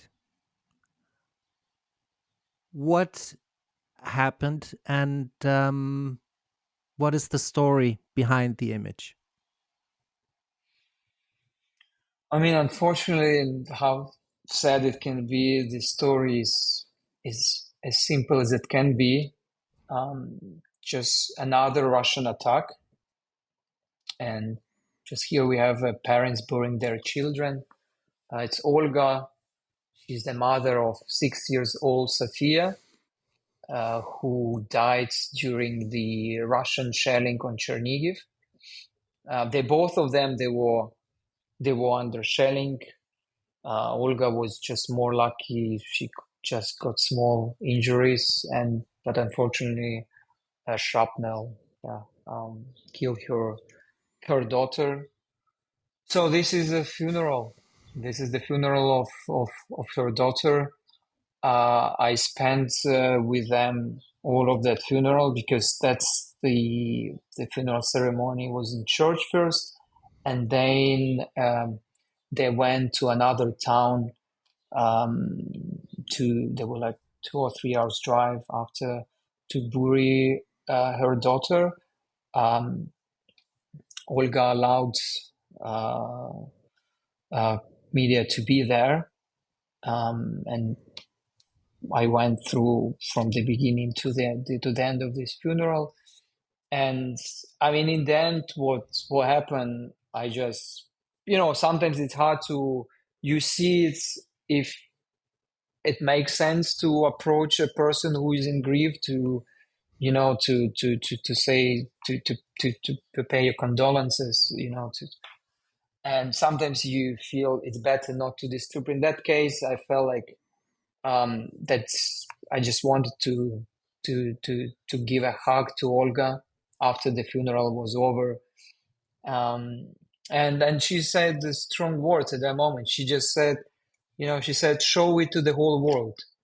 What's happening in Ukraine? What happened to my daughter? It was such a strong word that I was, that's what it is. And yeah, so that's basically what's happening. As I said, what's happening to Ukraine on a daily basis. Does it sometimes also help you to get this kind of affirmation from the people you photograph? Because I know it from me. Sometimes not that I've ever been in as extreme situations as you have, so no comparison, but I have been in situations where things were really haunting me and were difficult for me to come to terms with. And where you question then the purpose, like you said earlier, and whether what you are doing, the value of it all and stuff. Do you have that, and do these affirmations also help when the people you portray and photograph give you that kind of affirmation? Yes, okay, for sure. That's why we are doing this, right? To show all of that what's happening, what atrocity is happening, and if person who's been photographed or who is relative of that person understands that and says it to you, it empowers you, it gives you power to keep going, because what we are doing is to show to the whole world to bring the attention.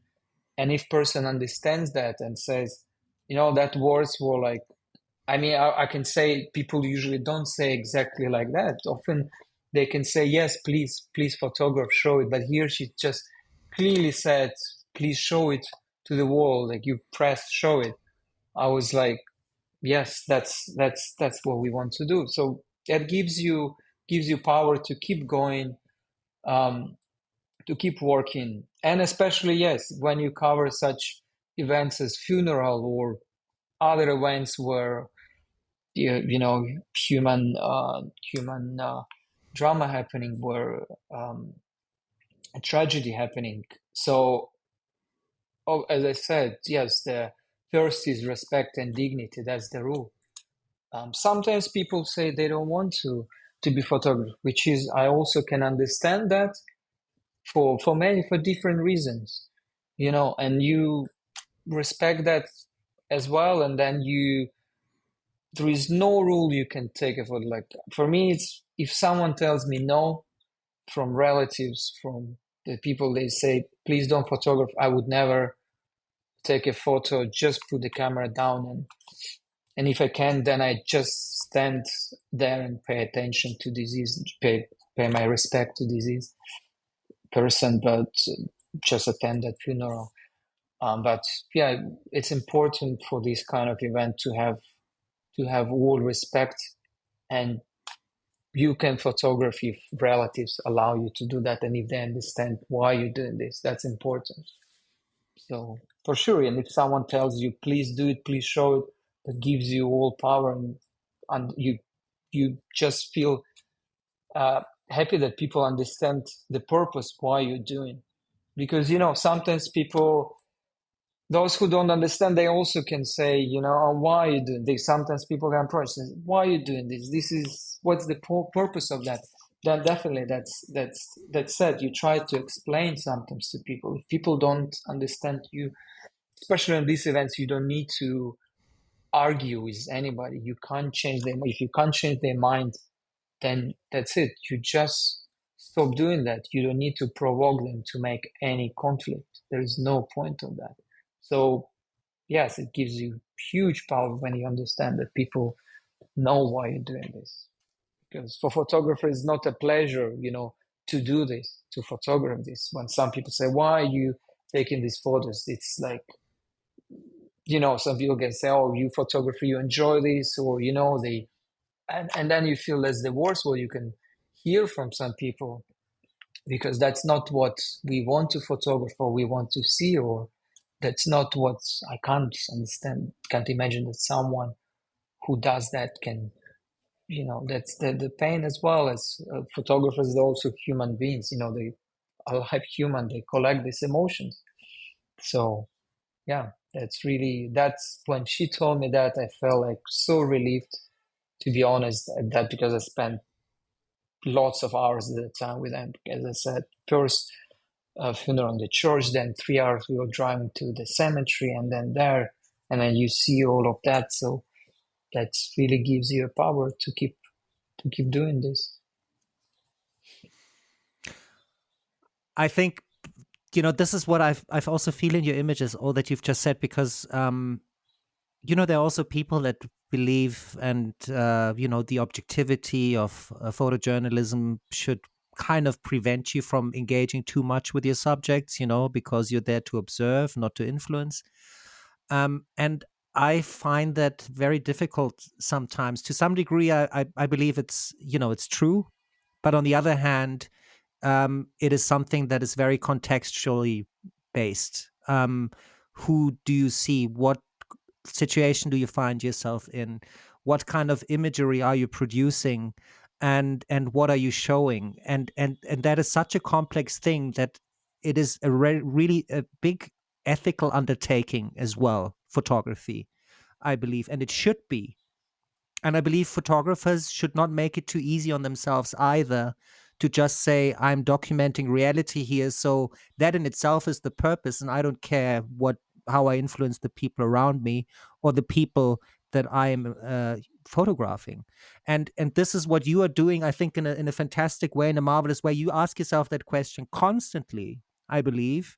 You Yeah, are constantly checking in with yourself, with your subjects, and making a situation, a call on situation to situation, and contextually every time again, without a set direction. It has to happen this way, but with a lot of sensitivity towards what you're doing. And I couldn't commend that higher, to be honest with you.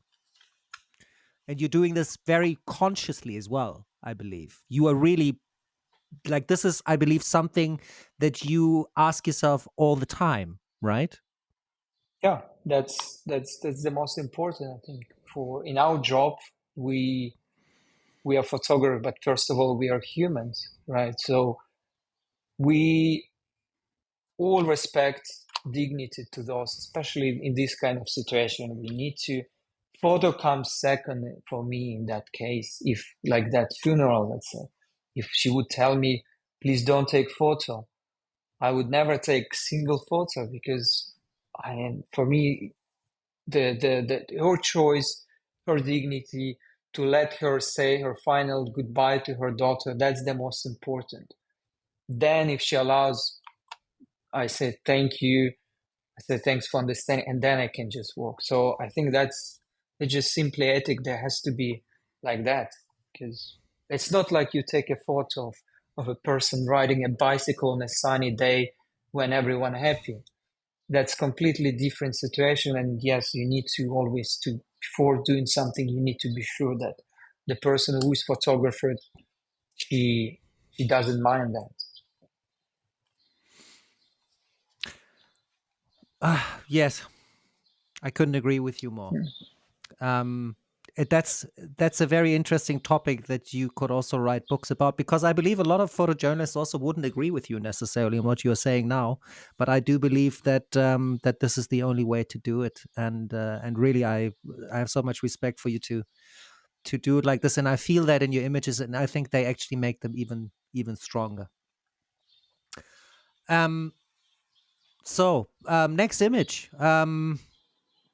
In Sahaltsi village in Kyiv region on April 22nd, 2023.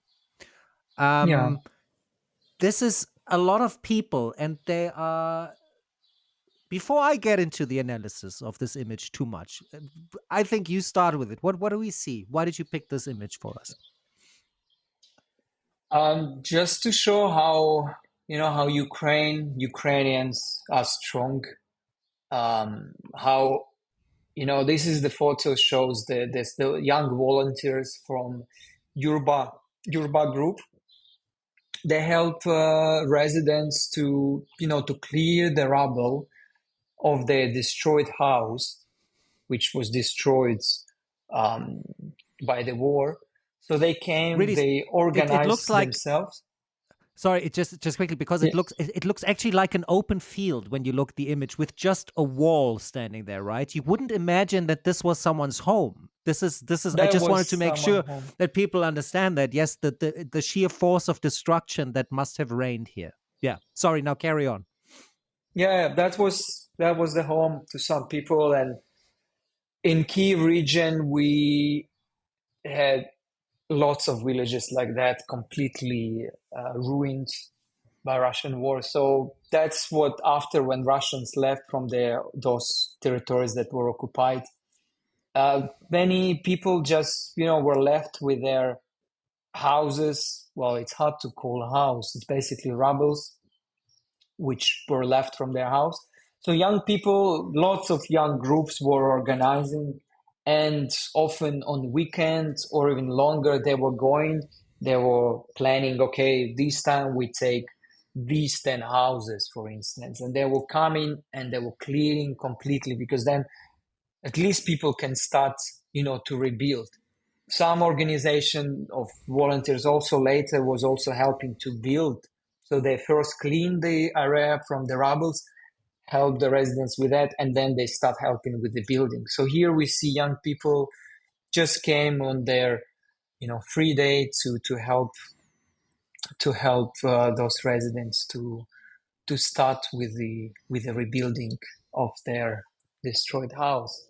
So for me, it's just symbolic to show how Ukrainians respond to this. They don't give up. They don't say, "Well, it's all destroyed. Okay, well, let's just wait when the war is over. What's the point to rebuild?" They just come. They quickly start, cleaning the area, then helping to rebuild, and that people can get back to their, it's hard to say to normal life, but at least to the life, at least having their new home, new place, yet still during the wartime, but at least to get back their life and have the place where they can live. The solidarity, I believe, is something you really feel in this image, and it's striking. So thank you for sharing that. Thanks. Now, the next image on 1st of August 2023 in Kyiv, we see a man that's lying under. It looks like a surgical light in an operation room, and I think a nurse with a laser is going along some of the scars on his chest. Is this?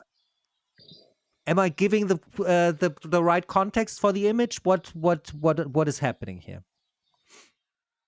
So yeah, it's another side of the war, and that now it's becoming also a big issue and a big thing for Ukraine is rehabilitation. So here we see a man, Sergei. So he's undergoing the free program for like a scar, for free laser procedure to reduce his scars. It's the program called Neopalimi, Unburned. So yeah, so Is he that's a the soldier? process. No, Sergei, is he he's a soldier civilian. or no? Yeah. He's civilian. So his story is sad.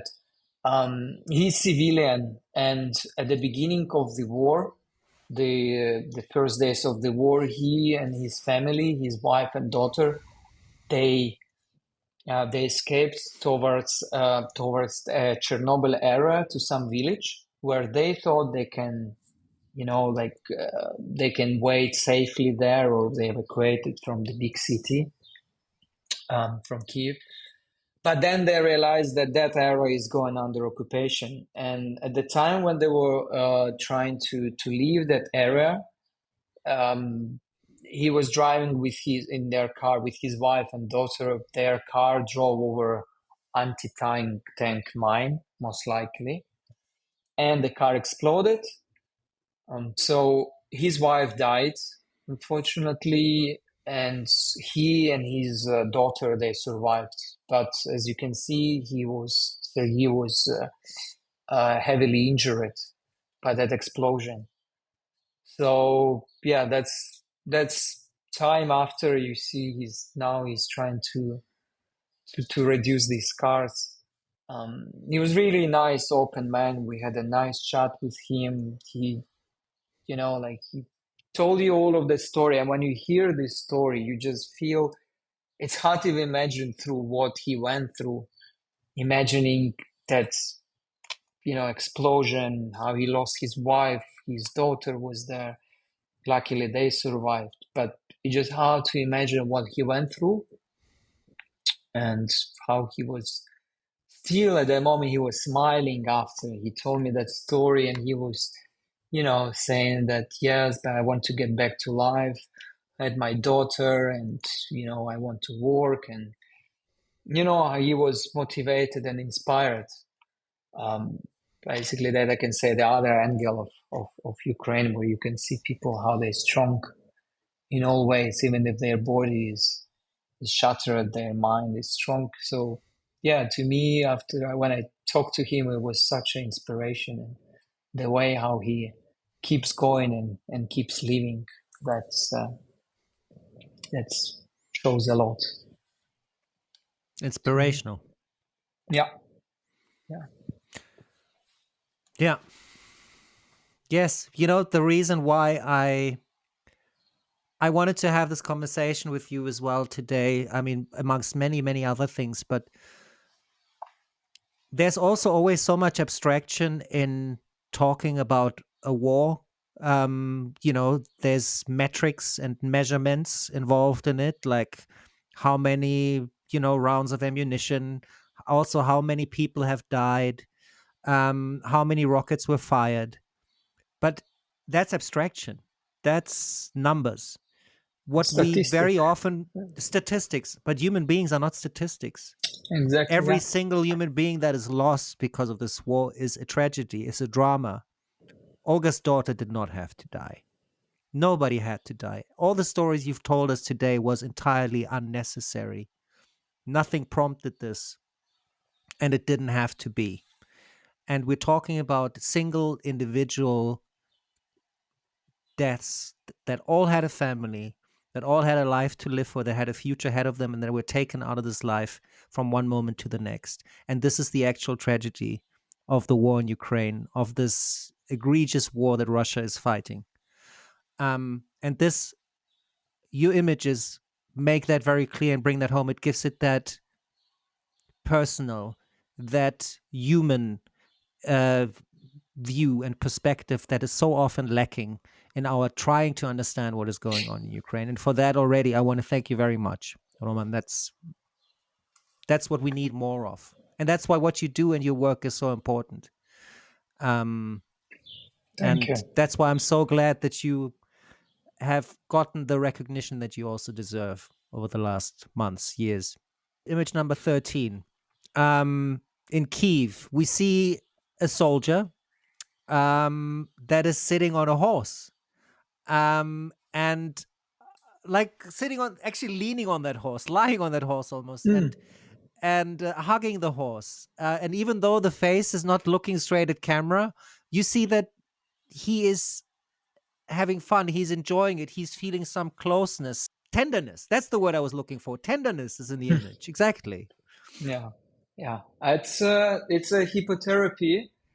So it's another part of rehabilitation. You know, there is a physical part, but there is a mental rehabilitation, which is really important, and many people, especially soldiers and civilians, they need that. So that's one of the parts of rehabilitation is hypotherapy at one of the therapy center in Kyiv, where soldiers came to attend that therapy. A group of soldiers, they just came, and you could see, like I was with them from the beginning till the end. You can see how their mood even changed. I mean, there were some soldiers that obviously it's not for everyone, right? It's the ways of rehabilitation, especially mental, is different, right? So for someone that could work, for others that doesn't work. But for this particular soldier, it was working. He came. They start, coming, approaching horses. They start brushing them calmly.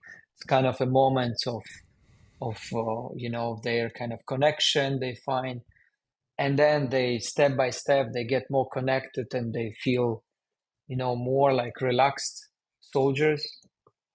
And then that's the process of rehabilitation starts, and then they can have some more like a nice moments to enjoy. So that's the moment where he gets, at the beginning you see them really tense, coming, and then when they're leaving, you can feel they much more relaxed, some of them.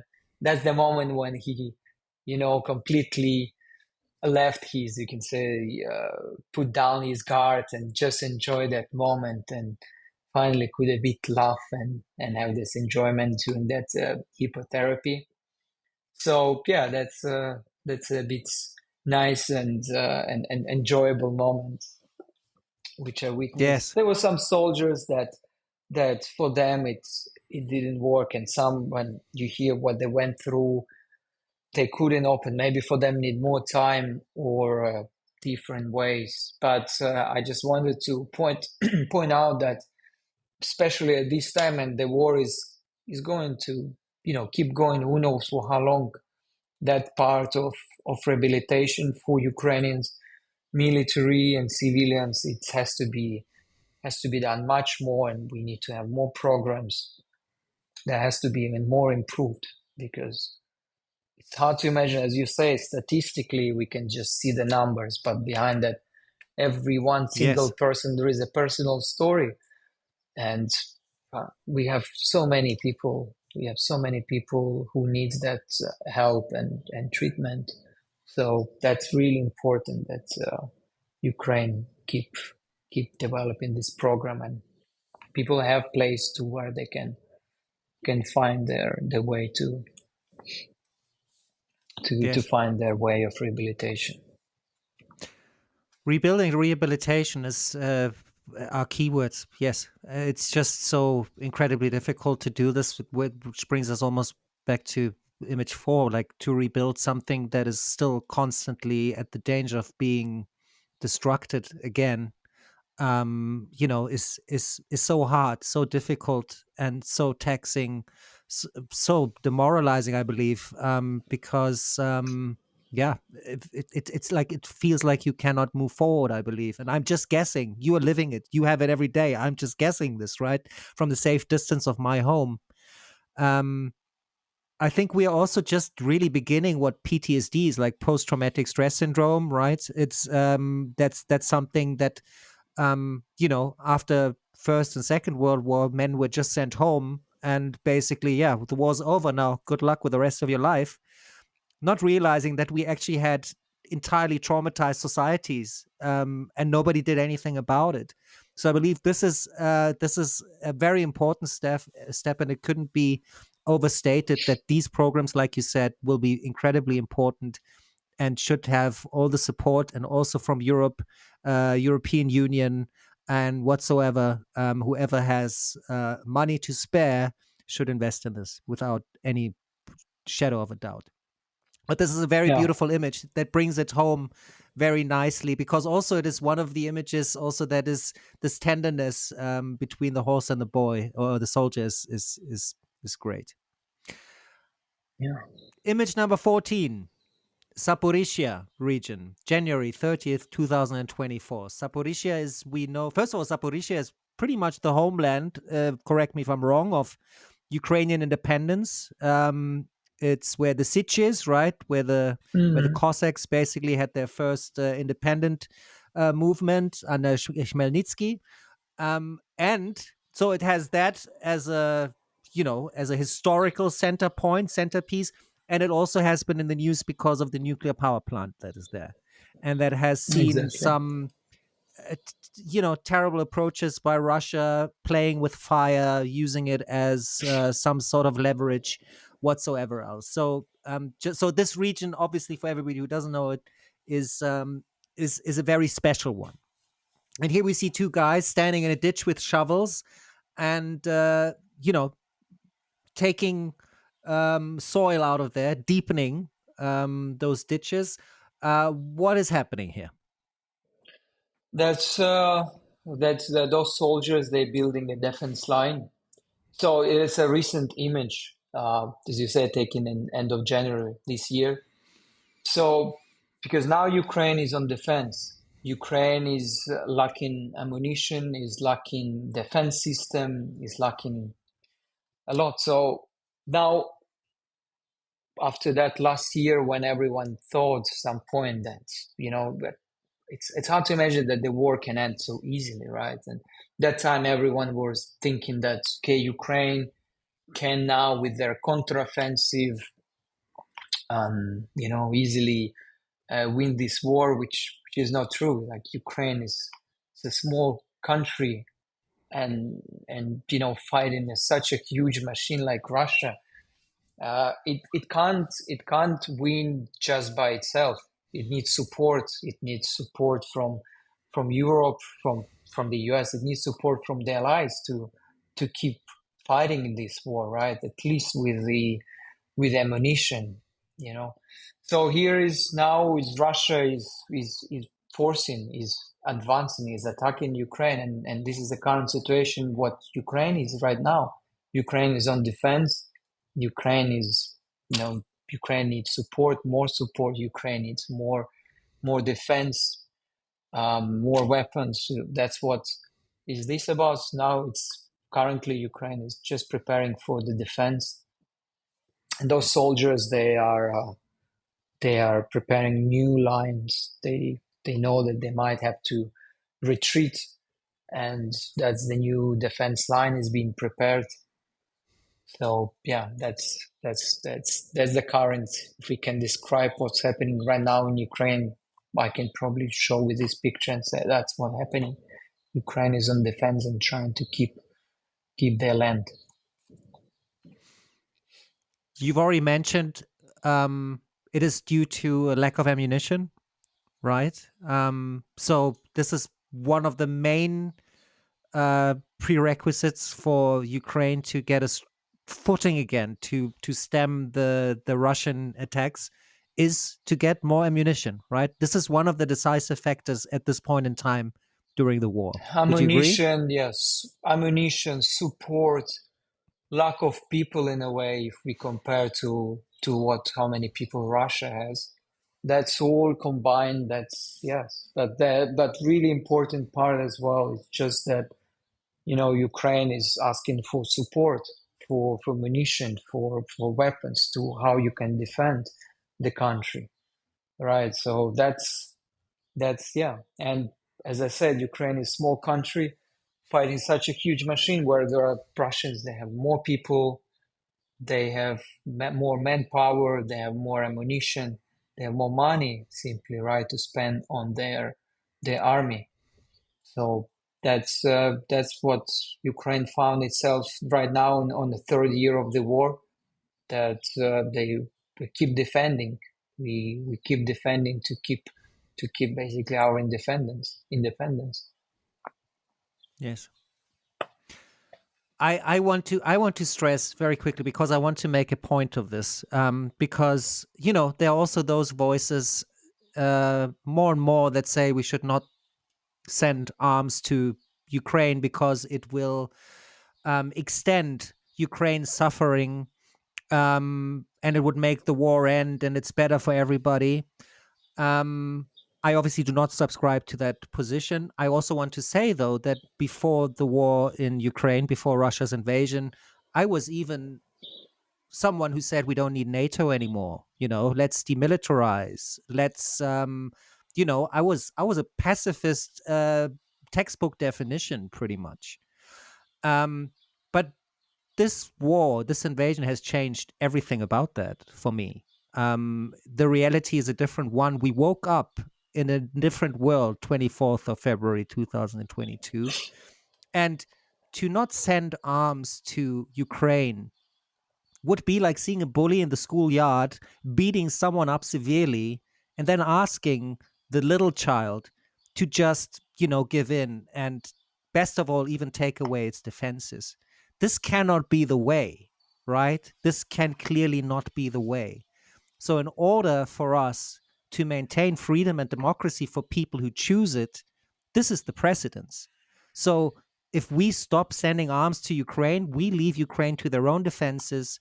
We say that freedom and democracy matter nothing to us, and it would set a precedent also for Russia to continue doing exactly what they are doing now. So, in conclusion, sending arms to Russia is the defense of our own freedom and our own democracy. Ukraine are fighting a fight for us, and we should be grateful for that. So just to And bring this home and to make this point very clear, because I hear these voices very often, and I want to just, do away with them a little bit. Do you have anything to add what I've just said? Because you should really have the say in this, and not me, from my safe exactly, distance. exactly. You said completely correct words, completely right words. Like, well, I mean, to end the war is not in the hands of Ukrainians. People here, they cannot end the war. What they can do is defend themselves and try to push Russia away from their own land, from their home. They can end the war. Who can end the war is Russia, right? So in this case, what Ukraine's doing, they're defending. And if in Europe, if people will say, well, you guys can end the war, how we can end the war? There is only one way we can end the war, which is give up, right, and be occupied by Russia, right? That's the only way it can be. Then the war will be over. But is it the way what Europe wants? I mean, Ukrainians, they don't want this. They don't want it in any way. They prove it. They prove it. If they wanted this way, everything would end first weeks of the war. Russia would invade Ukraine. That's it. But here you see it. Ukrainians got united all over this problem. They all get united. They start, lots of people, first week, they start went fighting. Lots of people make donations, send their money, people coming back to their home country. And Ukraine, throughout these years, people prove that they deserve to have their independent country. They want this. It's not like that people here, they don't want this and Europe artificially support this or something like that. Simple answer. People want to live in their own country. It's simple to ask, right? In Europe, people, that's what they have, right? You live in your country, other people in their country. There is, people understand that's Germany here, Italy, then France, then people, French, German.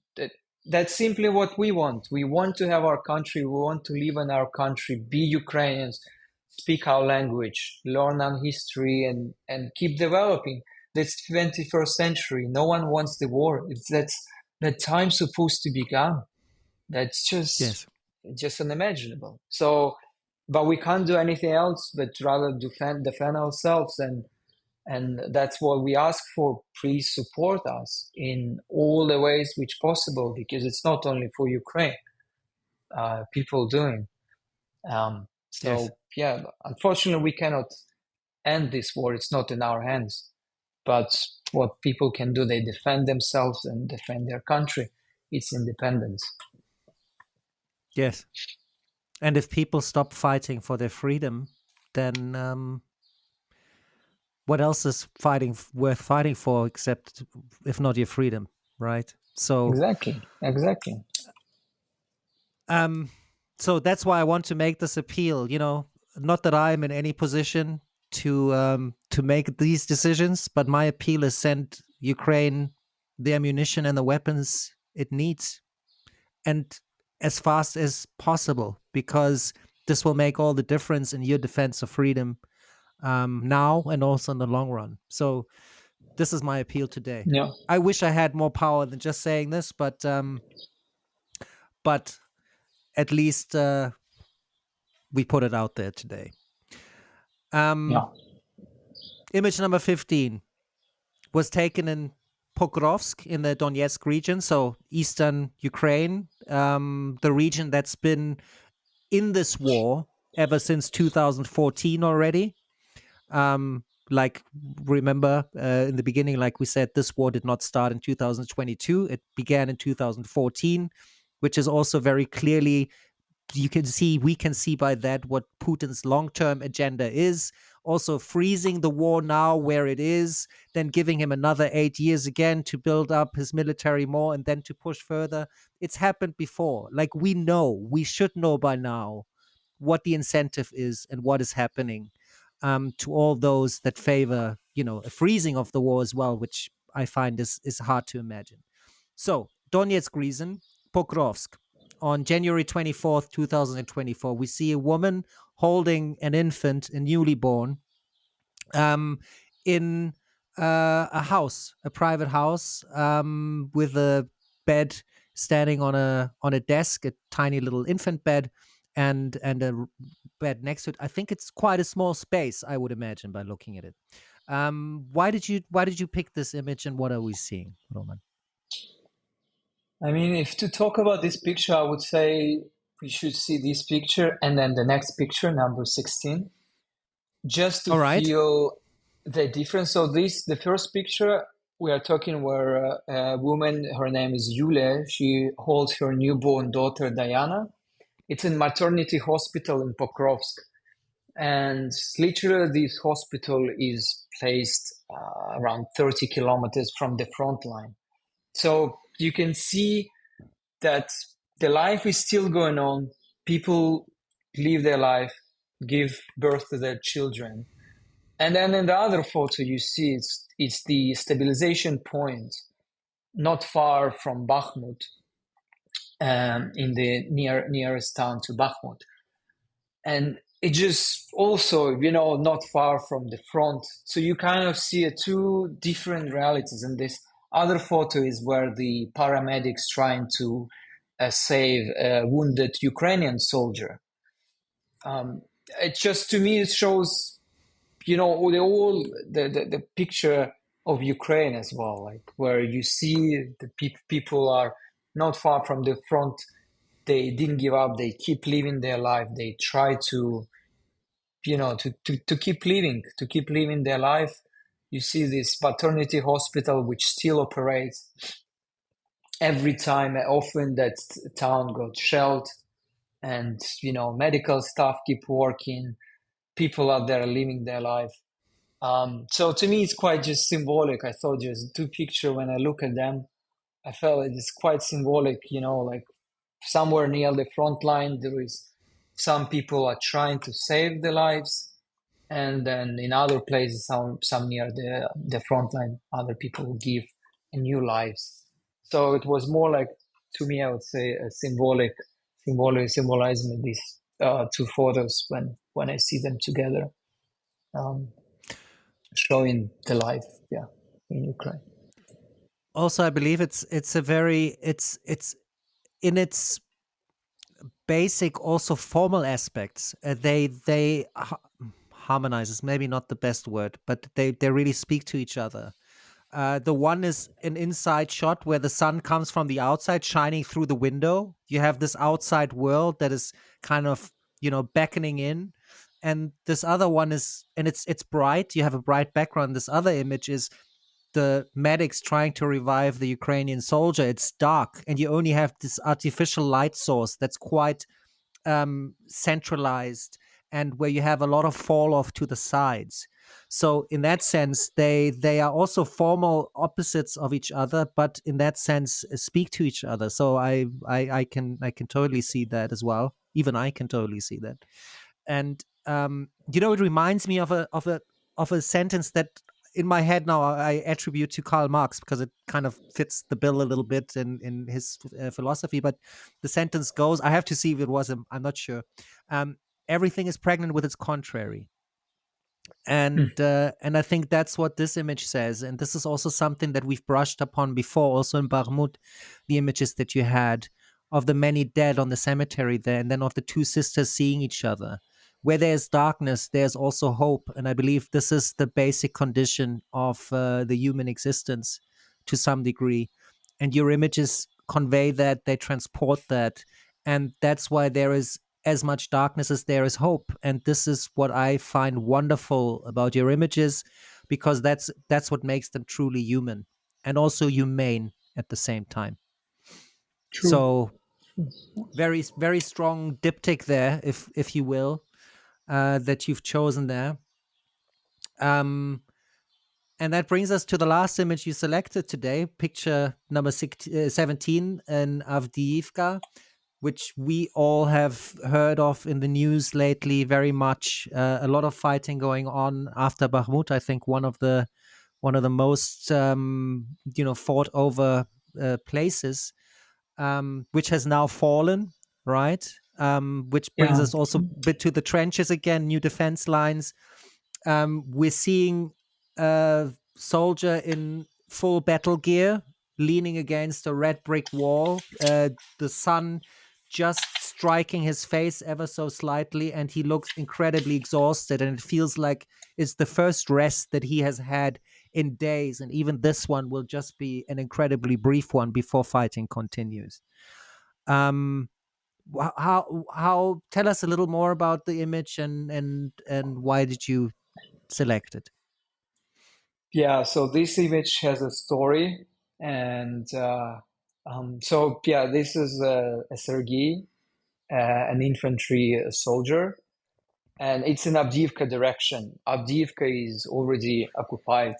Again, like more and more towns are occupied by Russians, as we don't have enough weapons to defend. Here we have a soldier, Sergei. He is resting, but kind of also preparing to go to the front. And I saw I saw them by chance. I was driving past in one of the village, and I saw soldiers preparing something, and I just was like, wow! And I just wanted to stop and talk to them and maybe take some photos. And they were all really kind and open. They were preparing to go to the front line, and and they were really open to me, and I could talk with them. And Sergei was one of these kind of bright men. He kind of like enthusiastic, smile, talk. You can see this charisma in him, and then I was taking photo of him at some point, then other soldiers talking, and then I saw this quiet moment of him taking some, time to probably just thinking to himself before going on that dangerous mission. And then they left. I probably spent with them 30 minutes. But I exchanged the contact with one of their commander. I just wanted to send the photos to them. Because when I talked with them, I just, as I say, was like randomly I saw them and I said, "Did you guys had anyone, any media?" They're like, "No, we never had." And they were so, the commander even said they got some boost when they saw they were photographed, and they got even, some boost, some happiness. Hey, there is a press. They want to see us how they're preparing. And then they left. And the story is, unfortunately, is a bit sad. Um, I got later. It's this photo taken in April 3rd, so this month, basically, when we Yeah. right now, right? So in this month, and then this photo was published in a big French media on the front page in Liberation. Was a front page of Sergei on this front page, and I mean, I was just happy, that his photo got published. And I sent it to Commander. I wanted him to show this photo to Sergei and send it to him. Look, he got published. I mean, I'm sure he would be happy. And then the commander told me that he's not alive anymore. He got killed.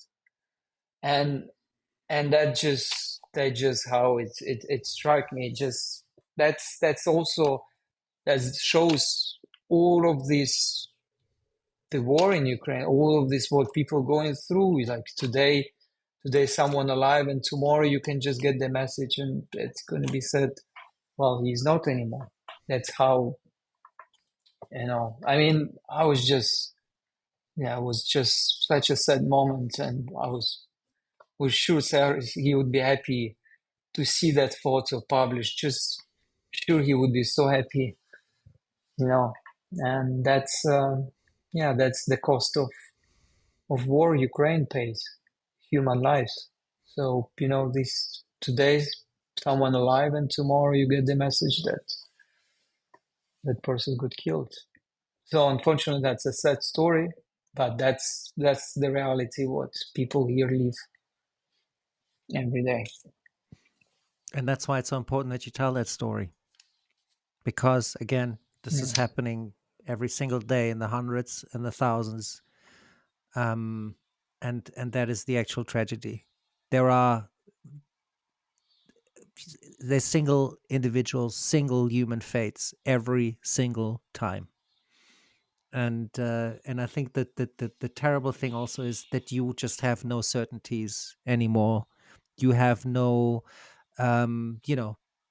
planning probably becomes something that's redundant, because life and the war every single day basically dictates to you how you have to live your life, and who lives and who doesn't. And that, I can only imagine, must be incredibly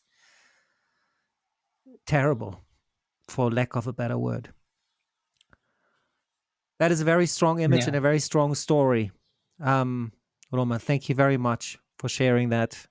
And also commemorating Sergei like that, in a way, also, because that's what we're doing here. And that image gives him that commemoration, and that he's not forgotten, and that, that all the images, all the people in your images, they are not forgotten either. This is also the importance of doing this, of doing the work that you are doing, the purpose that they serve. Thank you. I have a few more questions if you're up for it. I would first like to know from you maybe what are your plans now? What are your immediate plans for the next weeks? If there are any, I'm sure there are. But what's up next for you? Keep working, keep keep covering this war, working on stories and some projects. Um, we'll go to the east at some point as well. Yeah, that's what we that's why we are here. So yeah, keep keep continue covering this war. What's your next stop? Do you know already, or not yet? Not yet. I mean, I have some stories I'm working on, and in the east, it depends what where we but yeah. I mean, usually go to Kramatorsk if you know this town. We base Yeah. there, and then from there is you work all around the east, the Donetsk region and other regions. So usually it's Kramatorsk, and then from there you decide.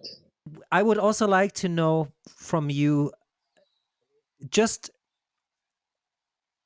let's say Russia will get its way. What would you be most afraid of if Russia were to occupy Ukraine? What is your biggest fear connected with that? Or do you not even want to Yeah, think about that? I mean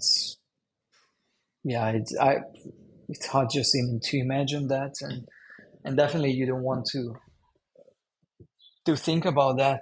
I mean, fear is literally that's what Ukraine is fighting for its existence, right? Though it's hard to imagine literally so many millions they won't have their home.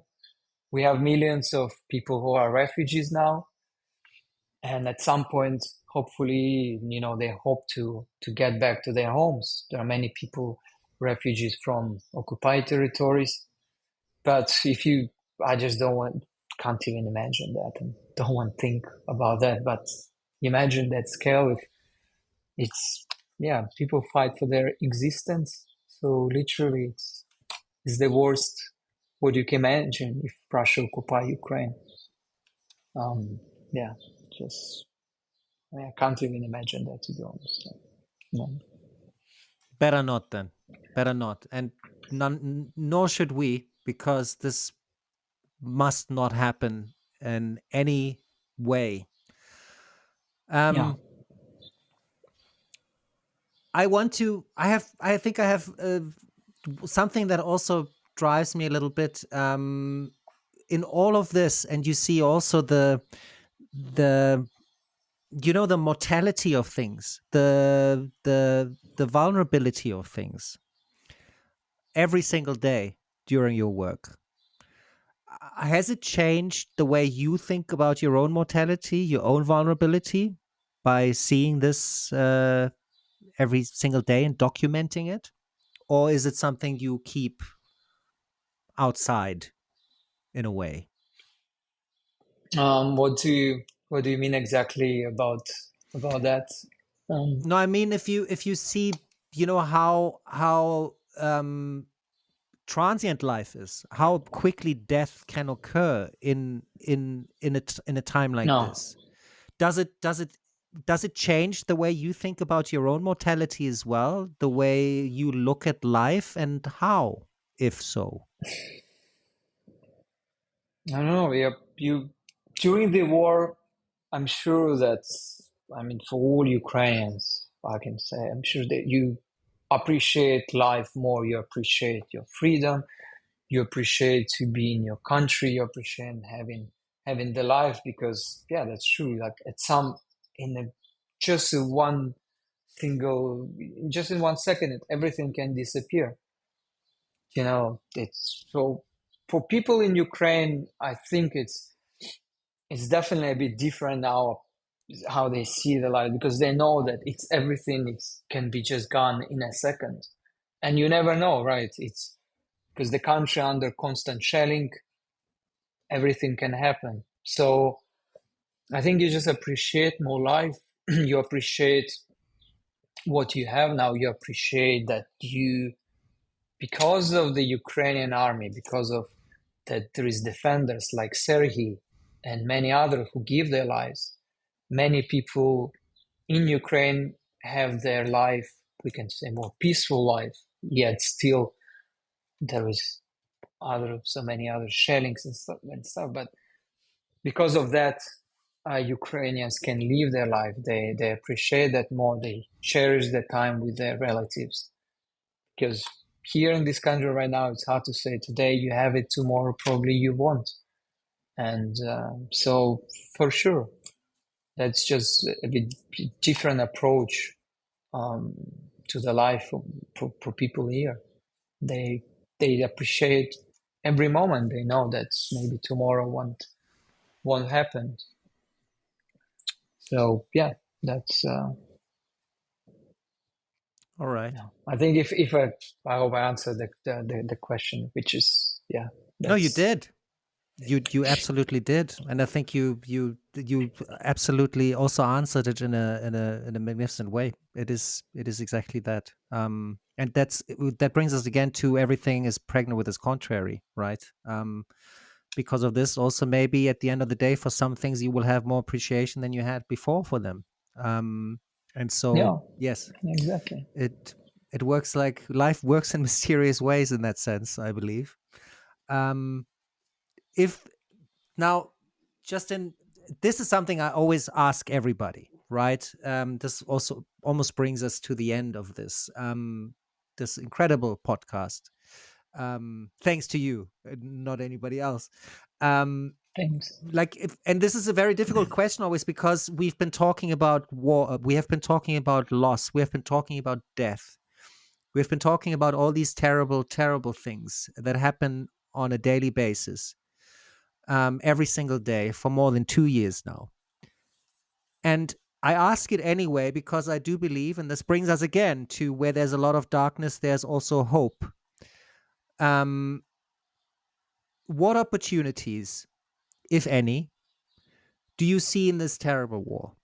And let me just quickly qualify to also explain a little bit what I mean by this. What we've seen, for instance, is that ever since the invasion happened, the European Union is all of a sudden showing interest in having the Ukraine taken up, being a member state of the European Union. Ukraine is now an aspiring member for NATO, something that Ukraine wanted to have for a long time, wanted to be a part of for a long time, but was always denied it because of Russia's, advances whatsoever. So there are certain things that are happening in all this tragedy and drama that could be construed as something positive.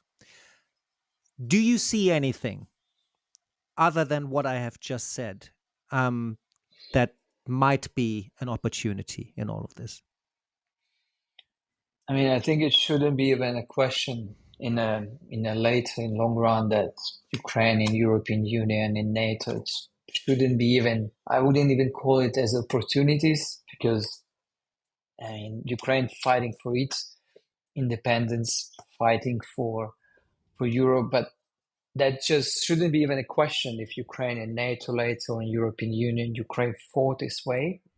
So I wouldn't even call this opportunity such a high price paid and with human lives, with what country and its people went through. And it's hard to find any opportunities, to be honest, in such war.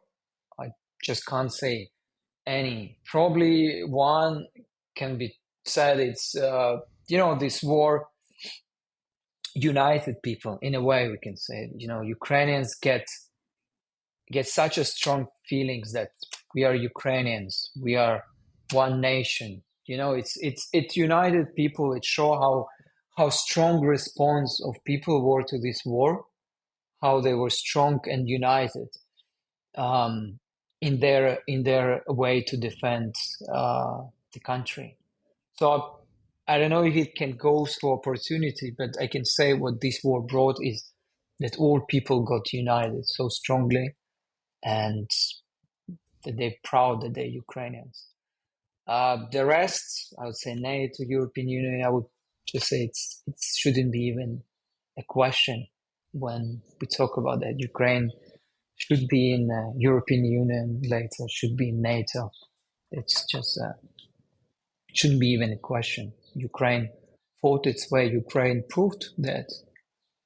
So yeah, I think it's hard to find any more opportunities. There is no the war is the worst what can just happen, and I hope that nobody in other country in Europe in anywhere else experience that, because it just there's no opportunities in such wars like that. Closing with the cultural aspect also of it. This is something I wanted to know from you.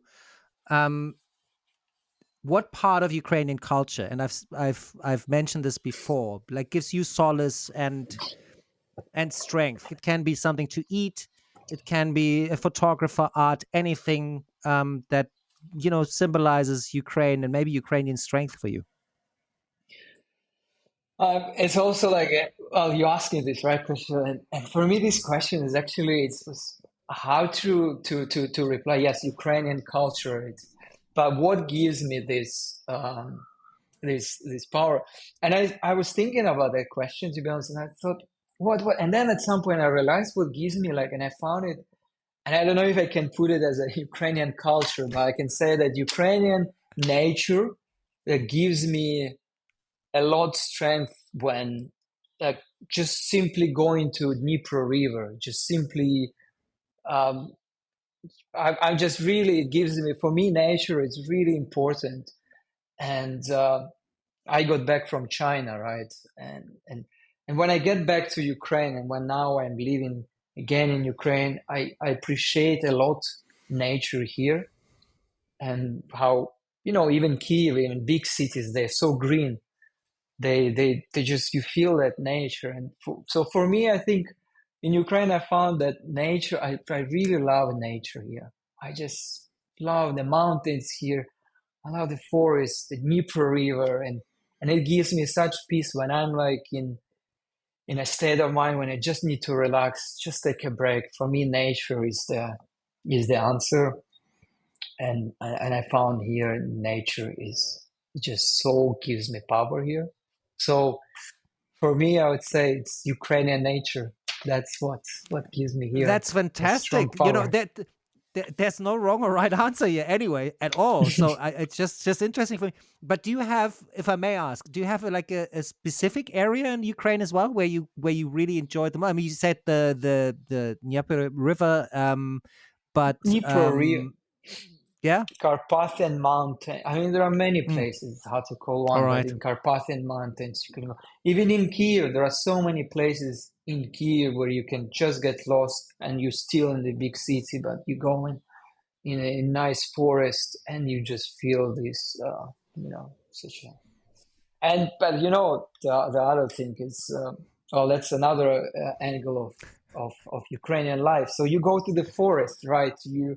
You enjoy this time, you have this peaceful moment, this the sound of trees, birds, and then you see, the sign mines, or, like, because some areas they were occupied by Russian and they kind of cleared, but still, you never know. So that's another problem. Well, I can say to Ukraine, because we are now the most mined country in the world, we can say it, with lots of explosive devices in all forests, in all area, all over Ukraine.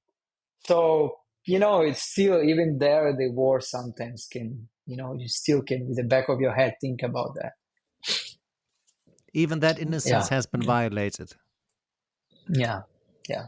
So even in Yeah. forest, you just simply see the small sign saying "careful mind" or something. And although they say it's the mind, but you somewhere you never know. Mm. So, yeah. But yeah, nature is the best. Very What gives me nice. power in Ukraine. That's perfect. Like I said, there's no right or wrong answers. That's fantastic. I would very much love to go to Ukraine. I've been trying to get there. It will happen sooner or later. And then I'll be very excited to. I'm not going there for nature. I'm going there. I would love to go there with this podcast to be there and to speak to people like you and show the reality a little bit as well. Not because, you're not doing that very well, but because, I think the way that I do it, and maybe I'm wrong, but I can cater maybe to the Western, the Germans, the English that feel that that haven't paid enough attention maybe to the Russian side, the Ukrainian side of the story, and the cultural identity that it brings, the independence that it has had, the Russian narrative that was so much forced on Western society, so that we believed all that bullshit and made a couple of really terrible decisions. So I think this would be my angle. That's why I would very much love to come and tell the story from that angle, just to make sure that nobody thinks that Ukrainians can't tell their stories as well as I can. Sure, they can, much better than me. And you're the living proof of that today with everything that we've talked about. You are telling the story of Ukraine in such a marvelous way, and I'm in awe about your ethical integrity, the picture quality, your spirit, and everything. And I'm incredibly grateful that you joined me today on the van and for this conversation. Thank you very, very much, Roman. Thanks a lot. Thanks a lot, Bastian. And yeah, I can say you're welcome. Come to Ukraine. You're you're most welcome here. That's what I was hoping for. That's what I was hoping for. That's Exactly. what I was Yeah. going for. Exactly. Would love to meet you in person. And thanks a lot for all what you do. And that's important as well. It's really important to have as much support as we can to spread the stories from Ukraine about Ukrainians as much as possible so that Europe and the world know about that. That's why we are doing this. That's why you're doing this. So thanks a lot from my bottom of my heart to you. I appreciate what you're doing. Thank you so much. Thank you very, very much, Roman. That means a lot to me as well. There we are at the affirmation again, right? We've also covered that today in our conversation a little bit. That's good. Just in Yeah. closing, because I always ask this, do you have any organizational aid, any NGO, any organization that people can support, that they can donate their money to? Yeah, I mean, I can say some names because I don't know when the podcast will be, published. Sometimes we have, usually in Ukraine now, we have small, like people say, publish on social media, saying, "Oh, we collecting money for this," and they collect in 1 week for some. They now it's often like for some special purpose for different reasons. They collect that amount of money they need, then they send it and spend for what they need. But we have some big also foundations, so we can say it's like a Comeback Alive, it's a Pritula Foundation, and also Hospitaliers, it's paramedics. So I think those three places definitely, and I'm sure there are much more places people can donate. They can just check and they can figure out different ways of donation for military, for construction, for civilians, for paramedics. There are so many ways to donate. So I definitely will ask people to support Ukraine as much as possible and donate to those organizations and other. And if they see trustable people collect money for where usually they explain what for and then they give a proof. So please, yeah, support those people as well. I will link to it in the show notes so that people can easily find it. And again, yes, there will be Comeback Alive, which is supporting the military, I believe, but there will also be some other things, like you just said, Yeah. that are civilian in nature for everybody who, even though we've discussed that today as well, I think military aid for Ukraine is something very valuable, but people who, for whatever reasons, ethical reasons, don't want to do that, there will be other options as well. Civilian, yeah. Amazing. Well, then, Roman, I'm wishing you all the best. Thank you once more. It was a great pleasure having you. It was not just a pleasure, it was because it was showing such a scope of tragedy, drama, and also hope. And that made it so valuable. So I feel enriched by our conversation, because you don't always feel richer just because everything is good. A lot of things in life come with depth, not with improvement. And this conversation was a proof of that for me today. Thank you so much for taking the time, and we will stay in touch, I'm sure. Thank you. Thank you so much, Bastian, for having me. Thanks for your time. Thanks for supporting Ukraine. Thanks a lot. Appreciate that. And with this, we're at the end of this trip in the yellow van. Thank you so much for coming along with us today. And thank you, Roman, for coming on the road with us today. Your work is so incredibly valuable in maintaining an emotional connection with Ukraine's fight for freedom and the rest of Europe. Your stories make us care more, and we defend the things that matter to us. Thank you. The links to Roman's website and to the image gallery are in the show notes, along with everything else we discussed today. The Yellow Van will be coming to you as a video podcast with every episode from now on. For all of you who would still rather listen, nothing will change. But for all of you who don't get tired of my face, which I wouldn't blame you for, this is an option available to you from now on as well. If you're Ukrainian and would like to come aboard the Yellow Van, or if you know someone who should, please don't hesitate to get in touch with me. I am happy and grateful for anyone reaching out to me on www.yellowmanstories.com, where you can also leave your general feedback or ideas for improvement. And if you want to support the podcast, please leave a review on the platform of your choice. I hope to welcome you back next time for a brand new episode. Until then, as always, keep loving in the face of fear and stand with Ukraine. Take it away, Jim.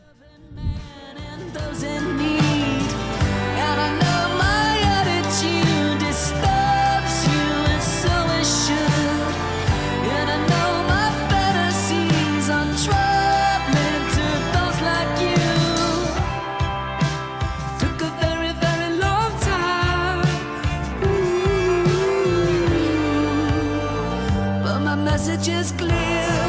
Keep living in the face of fear. Keep shouting that you are here. Talking about those ideas. Loving whether far or near. Loving in the face of fear. Shouting that you are here. Loving in the face of